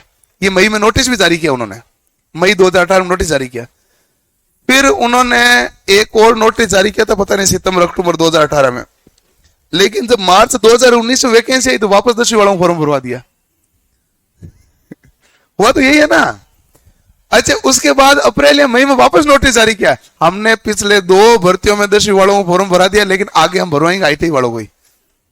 ये वापस नोटिस जारी कर दिया। फिर इन्होंने 2022 के अगस्त में एक नोटिस जारी किया था कि ध्यान रहे ग्रुप डी में फॉर्म हम आईटी वालों को भराएंगे, ठीक है। फिर सरकार को और लगा ये कि हम बार बार कह तो रहे हैं, लेकिन 10वीं पास वाला आंदोलन तो करेंगे, क्योंकि उनको सबको भर्ती तो एक ही दिख रही है ग्रुप डी। तो इन्होंने क्या है कि कुछ पद ग्रुप डी से निकाल के सी में डाल दिए। उन्होंने कहा हम पद ही खा जाते हैं, लो इधर सी में तो तुम थे नहीं ना, तुम तो डी में थे। अब सी में जब डाल दिया तो उसका टेक्नीशियन नाम दे देगा कोई नया, जिसकी सैलरी थोड़ी सी कम कर देता है, एक नया नाम दे देता है। तो फिर आप जब प्रेफरेंस ऑर्डर भरते हो तो ऊपर आप अच्छे वाले टेक्नीशियन को भर देते हो, नीचे फिर उन टेक्नीशियन को भर देते हो, प्रेफरेंस ऑर्डर ही तो भरना पड़ता है। तो इसलिए उन्होंने उठा के कुछ सी में डाल दिए, क्या माथा फोड़ी नहीं चाहिए, मामला है ये। अब उन्होंने सी में डाल दिए, यदि वो भर्ती आती है इसमें साथ में, तब आपकी भर्ती इतनी बड़ी होगी जितनी आप जिंदगी में कभी सोची नहीं है। क्योंकि आपने देखा था ग्रुप डी की भर्ती 2018 में 1 लाख आई थी और 64,000 आई थी लोको पायलट एंड टेक्नीशियन। ठीक है, 2019 में वापस डी ग्रुप की लाख पद आई थी। 2023 में भर्ती आती है तो एक तो साल ज्यादा हुए, तो वैसे लोको पायलट एंड टेक्नीशियन में पद ज्यादा है। 2023-24 में सबसे ज्यादा रिटायरमेंट है, रेल में सबसे ज्यादा रिटायरमेंट 23-24 में चल रहे हैं, कुछ 25 में सबसे ज्यादा, मामला इतना ही है। फिर कुछ जो ग्रुप डी वालों को सी में डाला उनके पद जुड़ गए, तो वाह भाई है, मामला ये है। और उस पूरी कहानी में सार यही है, आप तैयार हैं तो नौकरी मिल जाएगी, नहीं तो कोई और लेके चला जाएगा। नौकरी तो मिलेगी किसी ना किसी को, तो जितने पद हैं उन तो उतनी तो मिलनी है। तो आप तैयार हैं तो आपको मिल जाएगी, नहीं तैयार है तो कोई और तैयार है तो उसको मिल जाएगी। और आपके पास उस भर्ती के लिए तैयार होने के अलावा कोई ऑप्शन है नहीं, ये सोचो। इसलिए ध्यान रखें। मैं आपको रियलिटी बताऊं कि 5 साल में बाकी 4 साल आप ही सोचते हैं आईटीआई करके क्या न्याय किया। जैसे लोको पायलट टेक्नीशियन की भर्ती आएगी बाकी सब सोचेंगे हम भी आईटीआई कर लेते तो ठीक रहते। आप देख लेना, आपके आस पड़ोस सब मिलेंगे आपको। रियलिटी है यही। सभी भर्तियों का अलग अलग टाइम आता है कि नहीं आता, तो वो टाइम है ये, अपना भी टाइम है, अपना भी टाइम आएगा। लेकिन अपने टाइम में अपन को तैयार रहना चाहिए, क्योंकि हमें दूसरा मौका नहीं मिलता है। दूसरा मौका 5 साल बाद आता है। सालों साल वैकेंसी होते तो एक कर आपने लापरवाही कर दी तो अगली बार में आप क्रैक कर लेंगे। लेकिन यहां सालों साल वाला मामला है नहीं, सीधे गड़बड़ आपने लापरवाही की तो सीधे 5 साल आगे गए। और 5 साल में आपको बहुत नुकसान होता है, आपको पता है। 40,000 महीने की सैलरी होती है, 38,000 के आसपास टेक्नीशियन की सैलरी होती है महीने की। अब 1 साल के अंदर आपने लगभग 4-4.25 लाख सैलरी लेते हो, तो 5 साल में 20-22 लाख का नुकसान करोगे। सीधी सीधी गणना है, सिंपल गणना है भाई, सीधी सीधी गणना है। क्योंकि रिटायरमेंट तो 60 साल के होते ही करेंगे वो, चाहे तुम आज भर्ती हो चाहे 5 साल बाद भर्ती हो, तो सीधा सीधा नुकसान तुम्हारा है। तुम सोचते हो कि सर को 15,000 की जगह 14,000 दे दें, तुम्हें पता नहीं है 20 लाख का नुकसान हो जाएगा उधर। इसलिए ढंग से पढ़ लो। है जूनियर इंस्ट्रक्टर का बैच भर्ती आएगी तभी स्टार्ट करेंगे बैच। अब चल रहा है एक, वो स्टार्ट हुआ, कोई मशीन पूरी हो गई उनके, मतलब महीना 1.5 महीना हुआ होगा, क्योंकि मशीन A to Z पूरी मशीन हो गई।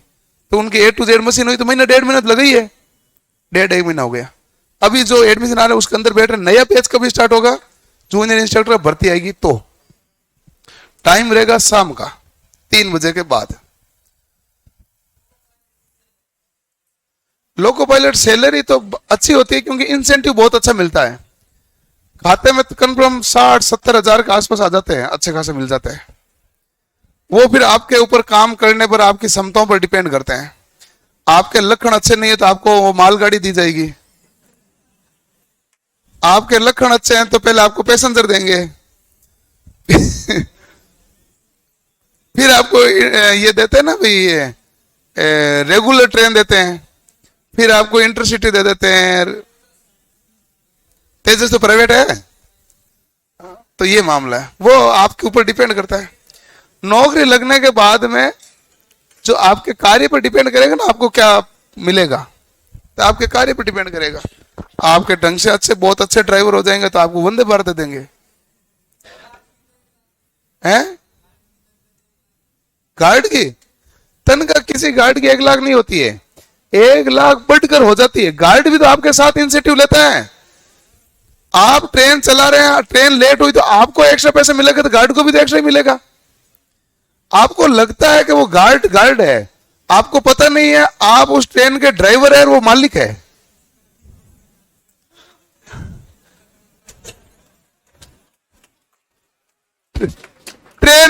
ट्रेन रवाना होने के बाद ट्रेन का मालिक वो गार्ड्स ही होता है।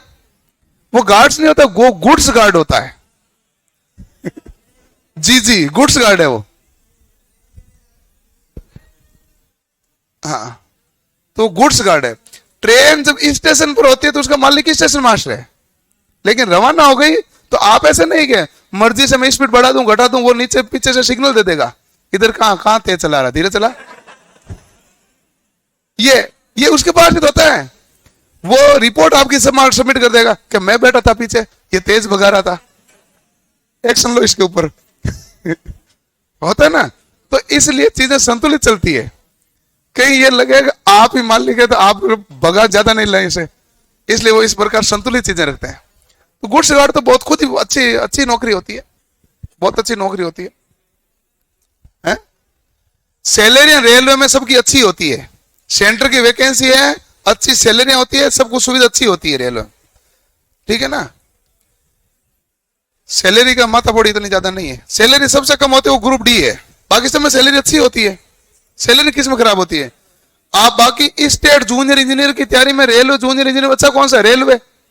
लेकिन अब आप तो कहते हैं मुझे तो ऊपर वाले खाने हैं, तो स्टेट में आ जाते हैं। नहीं तो सैलरी बाई दी सैलरी किसकी अच्छी है? रेलवे की। सेंटर की वैकेंसी है, सुविधा सारी अच्छी है, सैलरी अच्छी है सारी भर्तियों में, ठीक है ना। इसके ऊपर डिपेंड करता है। स्टेशन मास्टर के ऊपर भी अलग मामला है। स्टेशन मास्टर की ड्यूटी कितने घंटे की होती है? कोई फिक्स नहीं है। यदि station master railway station Jaipur में लगा हुआ है तो उसको ड्यूटी 6 ही घंटे देंगे, क्योंकि वो 6 घंटे इतना बिजी रहेगा, बहुत ज्यादा माथाफोड़, इतनी एक ट्रेन आ रही है, एक जा रही है, एक 5 मिनट उधर होल्ड कर रही है, कोई आउटर पर खड़ी है, उसको बहुत मैनेज करना पड़ता है, तो 6 घंटे में थक जाता है।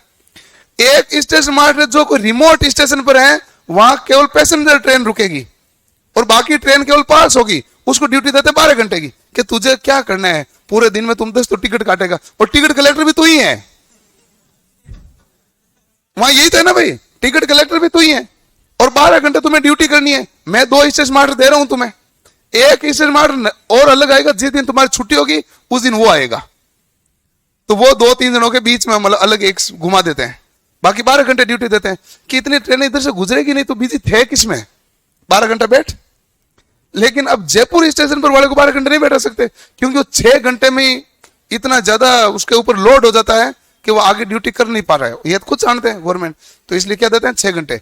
नॉर्मल स्टेशन पर कितना देते हैं? 8 घंटे। ये मामला है। तो डिपेंड करता है कि आपका काम कैसा है, काम में तो डिपेंड करेगा, और क्या करेगा।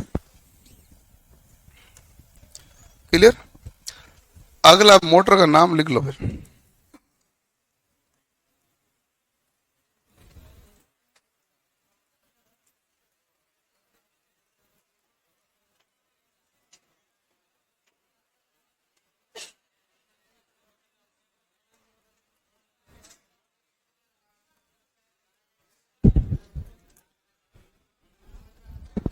आवाज नहीं। सिंक्रोनस मोटर के बारे में पढ़ेंगे।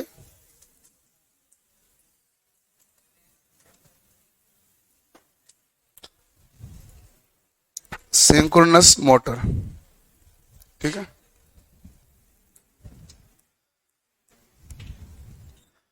ये जो मोटर चल रही है, ये लास्ट मोटर है जो आपको ढंग से समझ में आएगी अभी तक आई। उसके बाद डीसी मशीन के पार्ट समझ में आएंगे। डीसी मोटर और डीसी जनरेटर खास समझ में आपको नहीं आती है, क्योंकि जब तक आपको यही नहीं पढ़ रहे हो तो वो तो वैसे भी भारी होती है, क्योंकि उसमें चुंबकीय फ्लक्स का घटना बढ़ना, केवीएल केसीएल सब कुछ साथ में चलता है। ये है जो सिंपल चलती है सिंक्रोनस मोटर।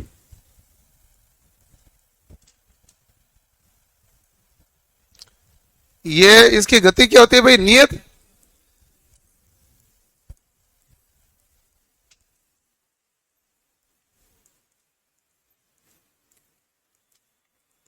ये नियत गति से चलती है।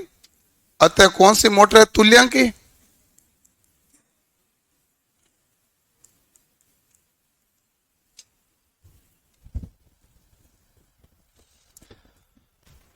क्या सिंक्रोनस मोटर सेल्फ स्टार्ट होती है? नहीं होती। 3 phase synchronous motor self start होती है? नहीं होती। सिंक्रोनस मोटर कोई भी हो, वो सेल्फ स्टार्ट कभी भी नहीं होती। हम आगे देखेंगे कारण कैसे सेल्फ स्टार्ट नहीं होती, तो हम इसको स्टार्ट कैसे करेंगे। यह है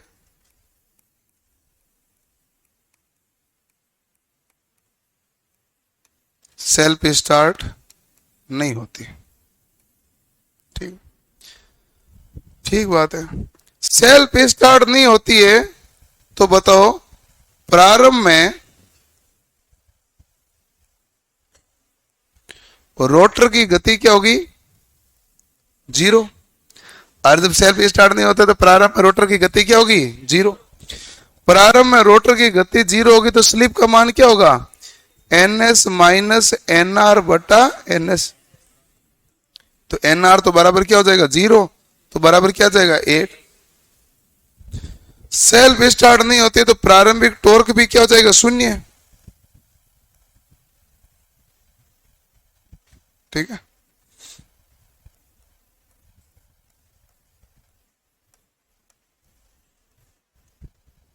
ठीक है, ये प्रारंभ टॉर्क को मत लिखो, पहले गति गति लिख लो।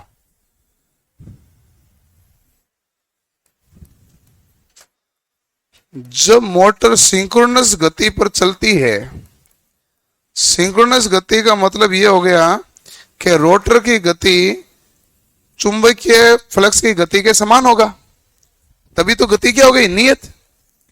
तो ns बराबर s बराबर क्या होगा? ns माइनस nr बटा ns।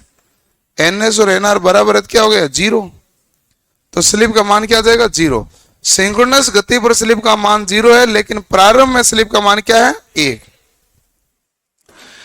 ये मोटर हमारे पास, इसको उत्तेजना देनी पड़ती है कि नहीं पड़ती? एक्साइटेशन देना पड़ता है क्या? इसको एसी का एक्साइटेशन देते हैं, डीसी देते हैं, दोनों ही देते हैं? दोनों देते हैं। इसलिए इसको कहते हैं डबल एक्साइटेशन मोटर, द्वि उत्तेजक मोटर। डबल एक्साइटेशन मोटर है तो इसके स्टेटर को तो एसी सप्लाई दोगे और रोटर को दोगे डीसी सप्लाई।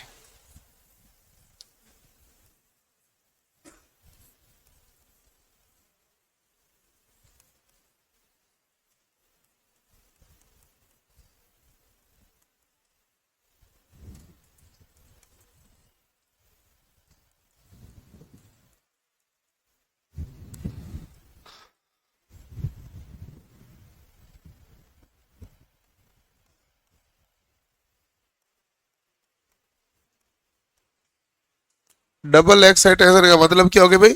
द्वि उत्तेजना।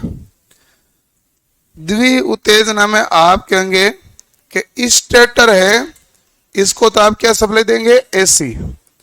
और जो रोटर है उसको आप क्या सप्लाई देंगे? डीसी।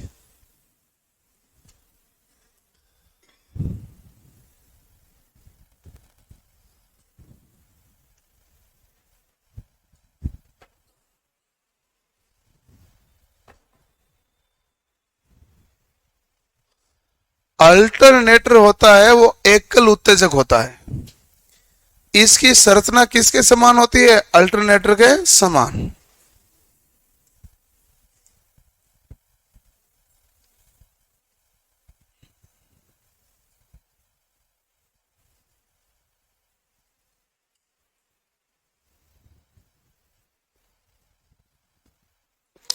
भर्ती होने के कितने टाइम बाद एग्जाम होगा? रेलवे पता नहीं। एक बार तो उन्होंने लिया था सीबीटी 1 का 6 महीने बाद, सीबीटी 2 का लिया 2.5 महीने बाद, और रेलवे जेई का लिया था 3 महीने बाद, और ग्रुप डी 2019 वाले का लिया 3 साल बाद। मैं बता सकता हूं किसका कितना कितना टाइम लिया है।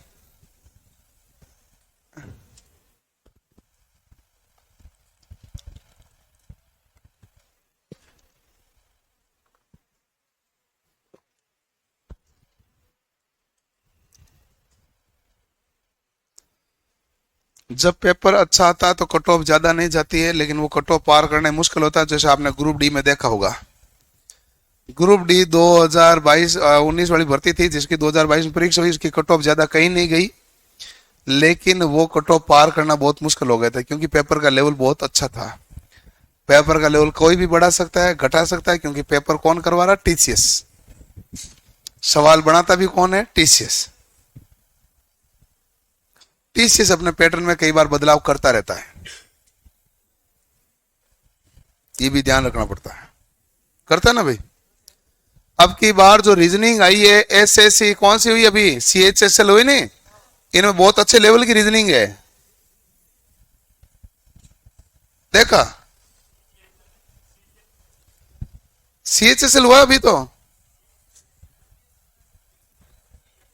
सीएचएसएल हुआ ना, रीजनिंग बहुत अच्छी आई है।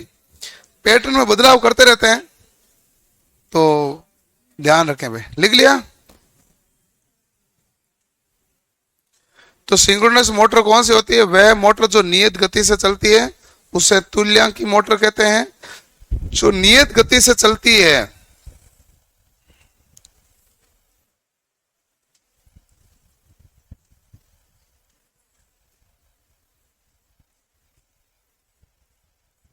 मैं कहूंगा यही रोटर की गति है जो स्टेटर की गति के समान है। तो ग्राफ तो यही बनेगा ना, ग्राफ ऐसे थोड़ी बनेगा गति बढ़ रही है गति घट रही है, ऐसे बन सकता है क्या, नहीं। सीधा बनेगा कि गति क्या रहेगी इसकी, नियत। ठीक है। इसकी संरचना कैसी होती है भाई,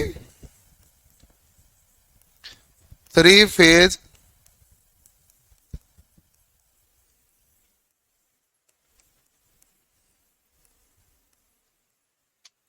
सिंक्रोनस मोटर की संरचना अल्टरनेटर के समान है।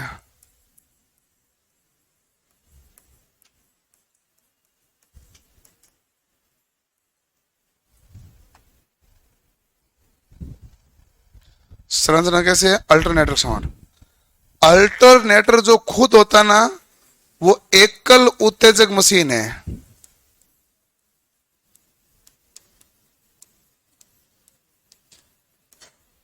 लेकिन सिंक्रोनस कैसी होती है, डबल एक्साइटेशन है, द्वि उत्तेजक मशीन है।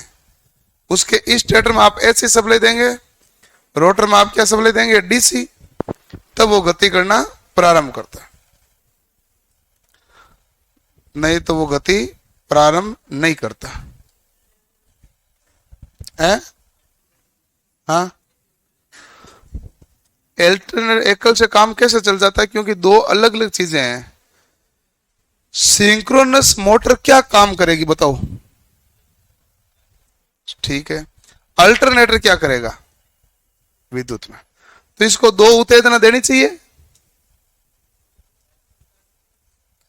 यांत्रिक ऊर्जा दे रहे हैं तो उत्तेजना प्रणाली थोड़ी हुई है, उत्तेजना प्रणाली तो विद्युत सप्लाई होगी। तो इसलिए उत्तेजक क्या है, एक। उत्तेजना एक्साइटेशन तो एक के द्वारा दिया गया ना। सिंक्रोनस में स्टेटर को एसी दी, वो एक्स्ट्रा है। ठीक है। अब हमारे पास क्या होता है, ये इसमें स्टेटर होता है।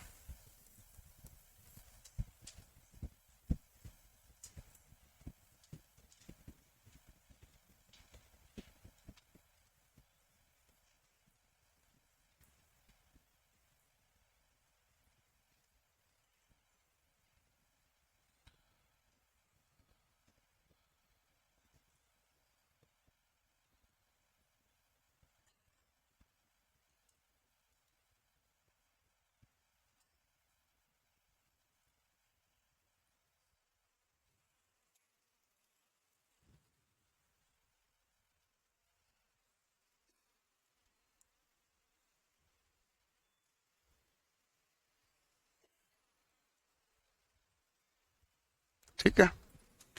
आपने इसको डीसी सप्लाई दी तो ये बन गया मान लो एन, ये बन गया एस, ये एन, ये एस। ठीक है। अब इसमें हुआ एन और एन में क्या हुआ, प्रतिकर्षण। प्रतिकर्षण के कारण ये आगे जाने लगा और इससे एस पोल ने अपनी तरफ क्या कर लिया, आकर्षित, कि तुम इधर आ जाओ, तुम्हें तनाव लेने की कोई आवश्यकता नहीं है। उधर से प्रतिकर्षण हुआ तो एस क्या करेगा, आकर्षण, ये ऐसा मूव करने लग जाएगा, ये ऐसा मूव करने लग जाएगा। ये गति करना प्रारंभ हो रहा है, लेकिन जैसे ये प्रारंभ हुआ, मान लो ये यहां तक पहुंचा ही नहीं, उससे पहले ही हमारे पास प्लस माइनस है, वो क्या हो गया, बदल गया। आवृत्ति चेंज होती है, जैसे बदला तो ये क्या बन गया, एन, और ये क्या बन गया, चेंज हो गया ना भाई। भाई पॉजिटिव से नेगेटिव टर्मिनल चेंज होते हैं, क्या हो गया, वैल्यू चेंज हो गई। अब ये कहेगा कि तू इधर कहां आ रहा है, मैं तो एन ही हूं, वही ये एन आ रहा है ना, एन को कहे तू चला जा वापस, ये वापस जाने लगा। जब वापस जाने लगा तो वापस ये सिग्नल चेंज हो गया, यहां क्या आ गया, एन, और यहां आ गया एस। इसने वापस क्या, इधर किधर है, आगे जाओ वापस। तो अब ये घूम नहीं पा रहा। अब आपको इस पूरे कंडीशन में ये लगा कि ये कब घूम सकता है, ये तभी घूम सकता है कि जब ये यहां पर था और ये ऐसा है। यदि ये जब तक ये प्लस माइनस चेंज हो जाए तब एन यहां पहुंच जाए, और ये यहां पर पहुंच गया तो यहां आ गया एन, यहां आ गया एस, तो ये कहेगा आगे जाओ, क्योंकि प्रतिक्रमण करेगा ना। तो ये बराबर इसी गति में यहां पर बराबर जैसे सिंक्रोनस के वैल्यू चेंज हुई तब तक इसने भी एक स्टेप क्या कर लिया, पार। तभी ये गति कर सकता है, इसके लिए गति नहीं कर सकता। और ये तभी गति कर सकता थे, तो ये तो गति नियत है, और नियत गति है तो उसे हम क्या कहते हैं, सिंक्रोनस। कम या ज्यादा करने पर तो चल भी नहीं सकता, क्योंकि एक तरफ तो एसी है, दूसरी तरफ क्या है, डीसी। इसलिए सिंक्रोनस मोटर हमारे पास क्या होती है भाई, सेल्फ स्टार्ट मोटर नहीं होती। और ये द्वि उत्तेजना प्रणाली है जिसके द्वारा ये क्या करेगी, काम। अब आपने एक बार गति करके इसकी स्पीड बराबर मैच करा दी, अब उसने कहा मैं चलता जाऊंगा, जैसे ये सिग्नल बदलेगा उससे पहले मैं वहां पहुंच जाऊंगा, मैं पहुंच जाऊंगा, सिग्नल बदलेगा, मैं आगे प्रतिक्रमण आगे होता होता बढ़ता जाऊंगा, फिर नियत गति से क्या करेगा, घूमता जाएगा। और सिंक्रोनस मोटर की यही कंडीशन होती है। तो सिंक्रोनस मोटर क्या होती है, नियत गति से चलने वाली मोटर जो सेल्फ स्टार्ट नहीं होती। क्लियर, बना लो इसको ताकि थोड़ा आइडिया रह जाए। इसके अलावा सिंक्रोनस मोटर में क्या आता है, मैं भूल गया एक्चुअल में, वो हेडिंग तो बताओ कुछ में। सिंक्रोनस मोटर होता है क्या है,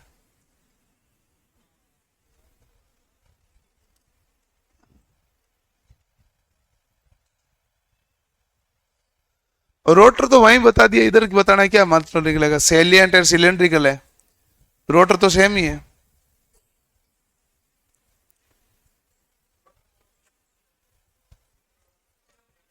है? हाँ ये कर सकते हैं। अंतर क्या पता है, मैं सीधे सिंक्रोनस मोटर के बारे में सारे गुण बताता जाऊंगा ना, ऑटोमेटिक अंतर हो ही जाएगा।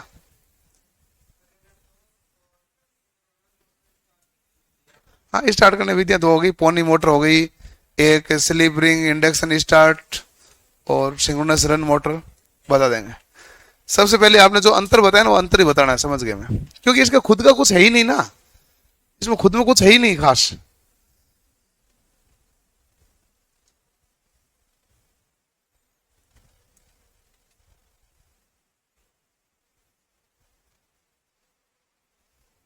क्या हुआ,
क्लियर।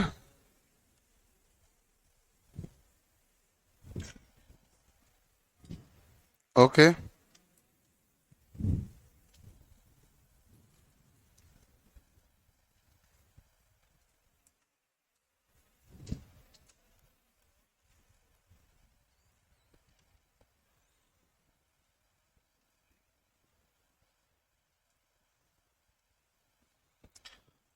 अब इंपॉर्टेंट पॉइंट लिखते जाना। ये जो मोटर है लीडिंग, लेगिंग व इकाई पावर फैक्टर पर कार्य करती है, जबकि थ्री फेज इंडक्शन मोटर केवल क्या करती है, लेगिंग शक्ति गुणांक पर। तो लिखो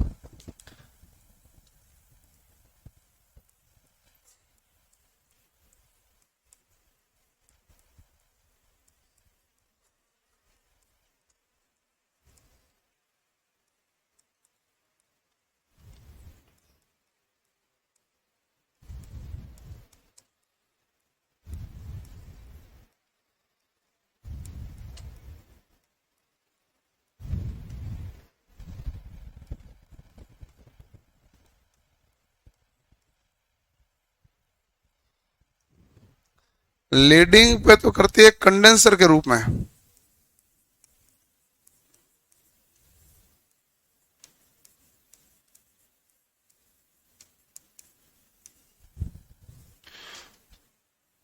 पावर फैक्टर को बढ़ाने के लिए।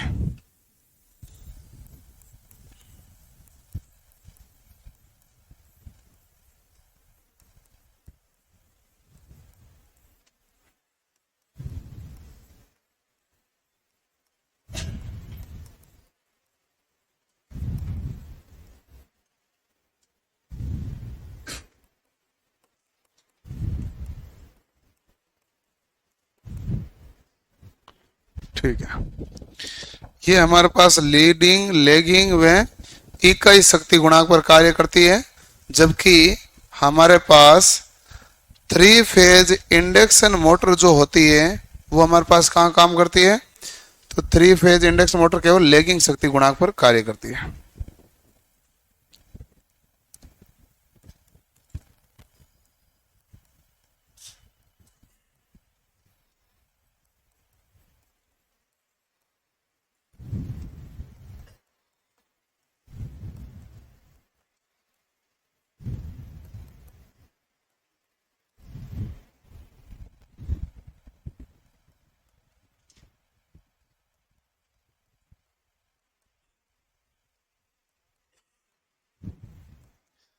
यदि लोड या वोल्टेज 5 से 10% परिवर्तन हो जाते हैं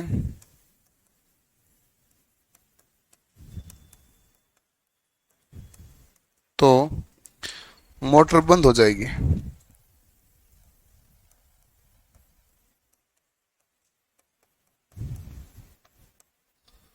मोटर क्या हो जाएगी, बंद। 5 से 10% से ज्यादा लोड परिवर्तन होने पर मोटर बंद हो जाएगी। मोटर कह रही है कि गति नियत रखेंगे, लेकिन आप है जो लोड क्या रखना भाई, नियत। यदि लोड आप बदलेंगे तो हमें गति थोड़ी बहुत क्या करनी पड़ती है, बदलनी पड़ती है। तो इतनी गति नहीं बदलनी पड़े, इसके लिए आपको ये ध्यान रखना है।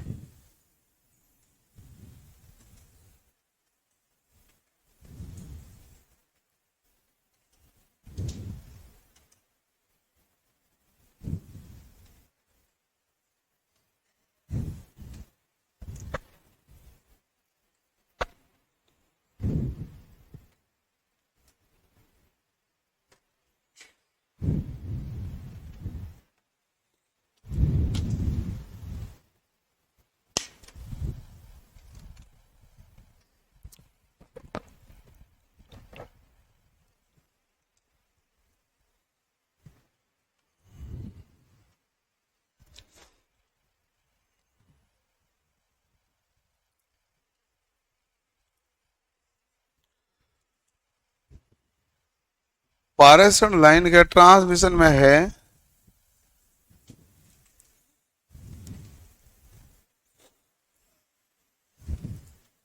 तो पारेषण लाइन के ट्रांसमिशन में फेरांटी प्रभाव को दूर करने के लिए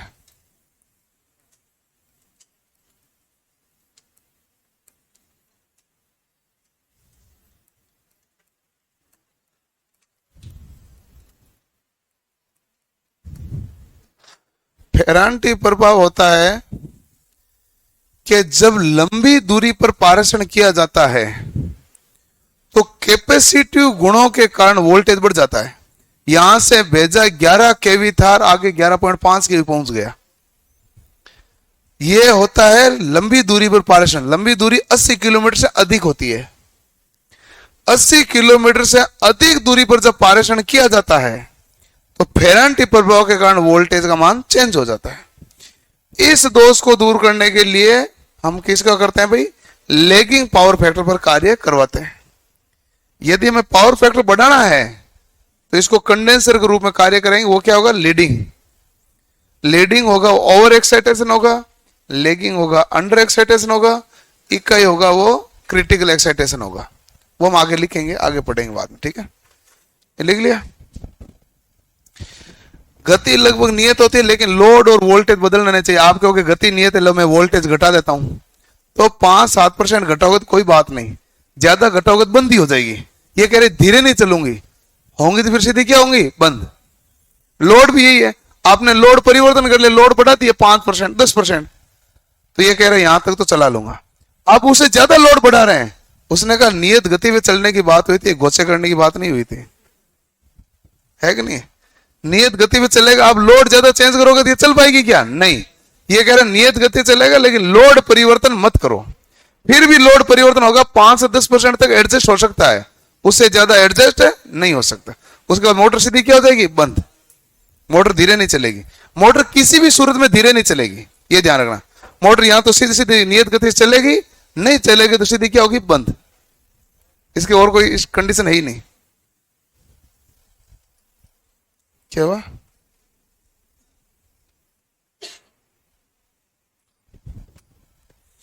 एक और पॉइंट लिखो इसका, लिख लिया तो।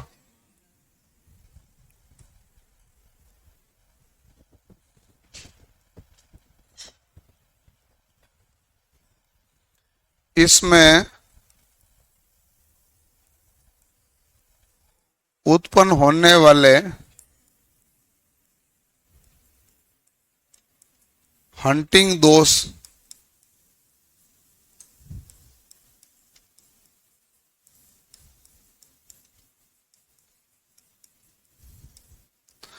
इसमें उत्पन्न वाले हंटिंग दोष को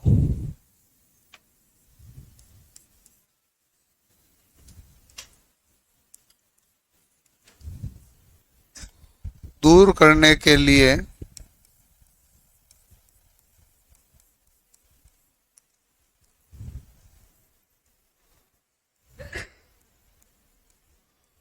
डैम्पर वाइंडिंग का प्रयोग किया जाता है।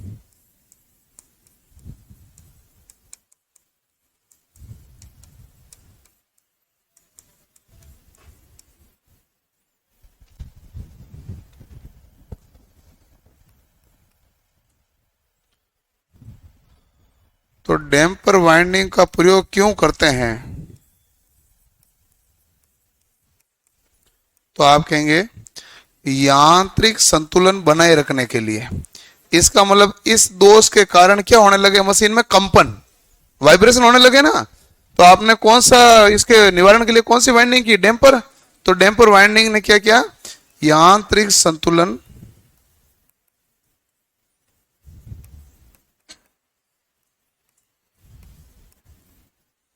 बनाए रखने के लिए,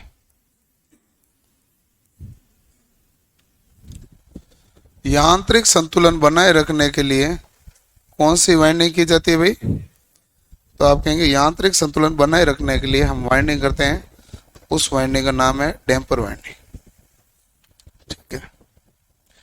तो यांत्रिक संतुलन बनाए रखने के लिए यहां पर डैम्पर वाइंडिंग की जाती है, ओके।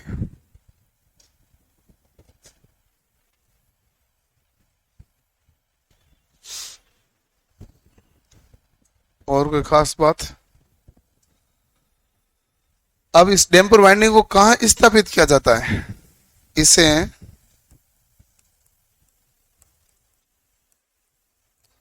पोल फेस पर स्थापित होता है।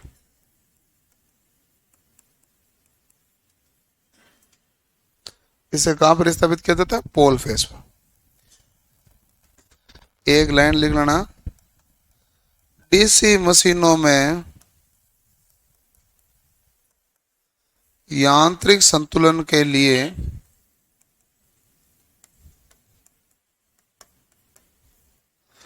डमी कोयल का प्रयोग किया जाता है।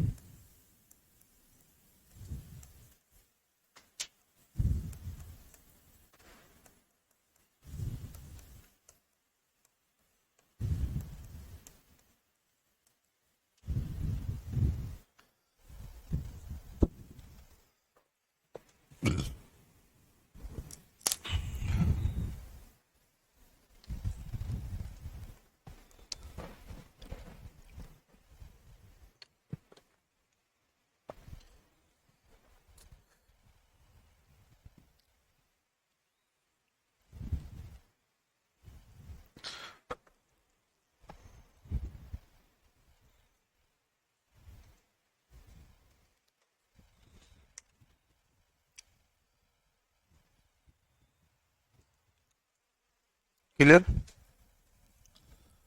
बाकी हम अगली क्लास पढ़ेंगे, कोई डाउट है पूछ लो, इतना ही पढ़ेंगे। कल की क्लास में पूरा हो जाएगा सिंक्रोनस मशीन, और कोई डाउट्स है वो भी पूछ लेना, वो भी पूरा हो जाएगा। बैठ जाओ, कहीं जाओ, कहीं मत रहे, जाओगे कहाँ?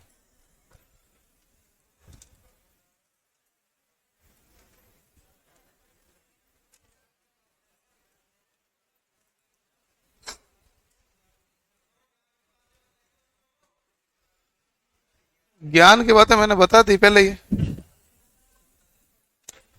ज्ञान की बात का कुल मिला के सार इतना ही है कि इस साल पढ़ लोगे, नौकरी लग जाओगे, न्याय लो, नहीं तो माता पढ़ी बहुत है, भर्तियां है नहीं ज्यादा है।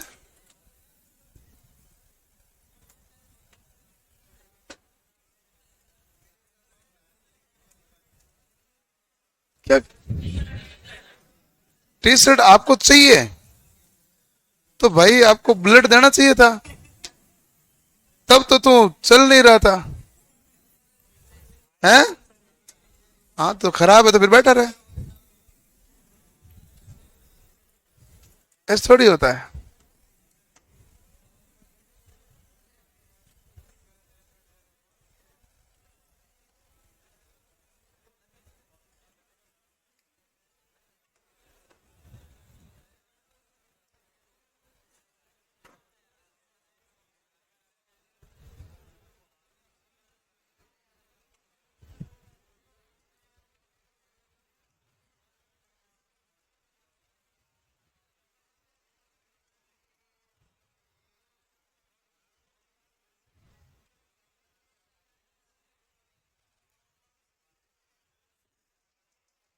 और किसी का कोई सवाल है तो भाई पूछ लो,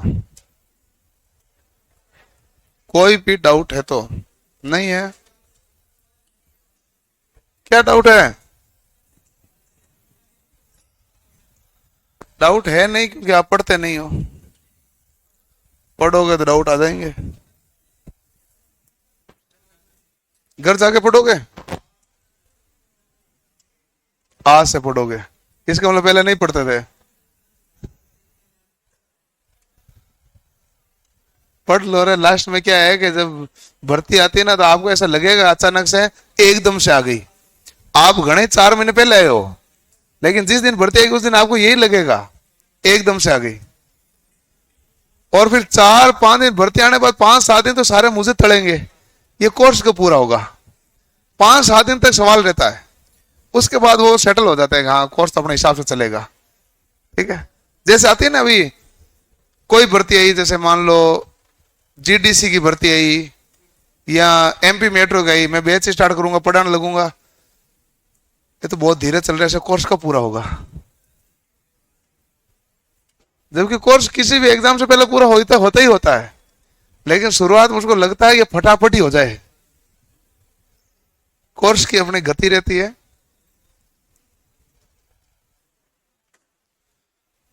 पी क्यू आर एस से पाइप हैं जिनके माध्यम से एक टैंक में क्रम से विलन ए बी और सी का निर्वहन होता है। निर्वहन होता है मतलब डिस्चार्ज होता है ना, ठीक है। पी क्यू आर अकेले अकेले संचालित होने पर खाली टैंकर में से 30, 20 और 10 मिनट में भर सकते हैं। ठीक है। जब टैंक खाली होता है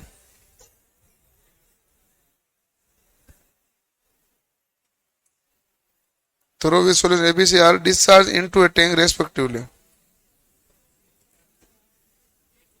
ठीक है। जब टैंक खाली होता है और सभी तीनों पाइप खोल दिए जाते हैं तो 3 मिनट बाद टैंक में विलेन सी का अनुपात क्या होगा? ये तो सरल सवाल है। 30, 20, 10 का लेसे कितना हो गया? 60। और 30, 20, 10 का लेसे 60 हो गया। 60 में 30 का भाग दिया तो 2, 20 का दिया तो 3, 10 का दिया तो 6। तो सी भरेगा 6 भाग। कितने में से? 3, 2 और 6 हुए कितने? 11। 11 में से सी कितना भरेगा? 6। तो 6/11। कुछ नहीं, सवाल गोल गोल घुमा रहा है। अब दिया अगला बंदे ने परीक्षा में सवाल, ये रेलवे में आए हुए सवाल है कुछ नहीं इसमें। ठीक है।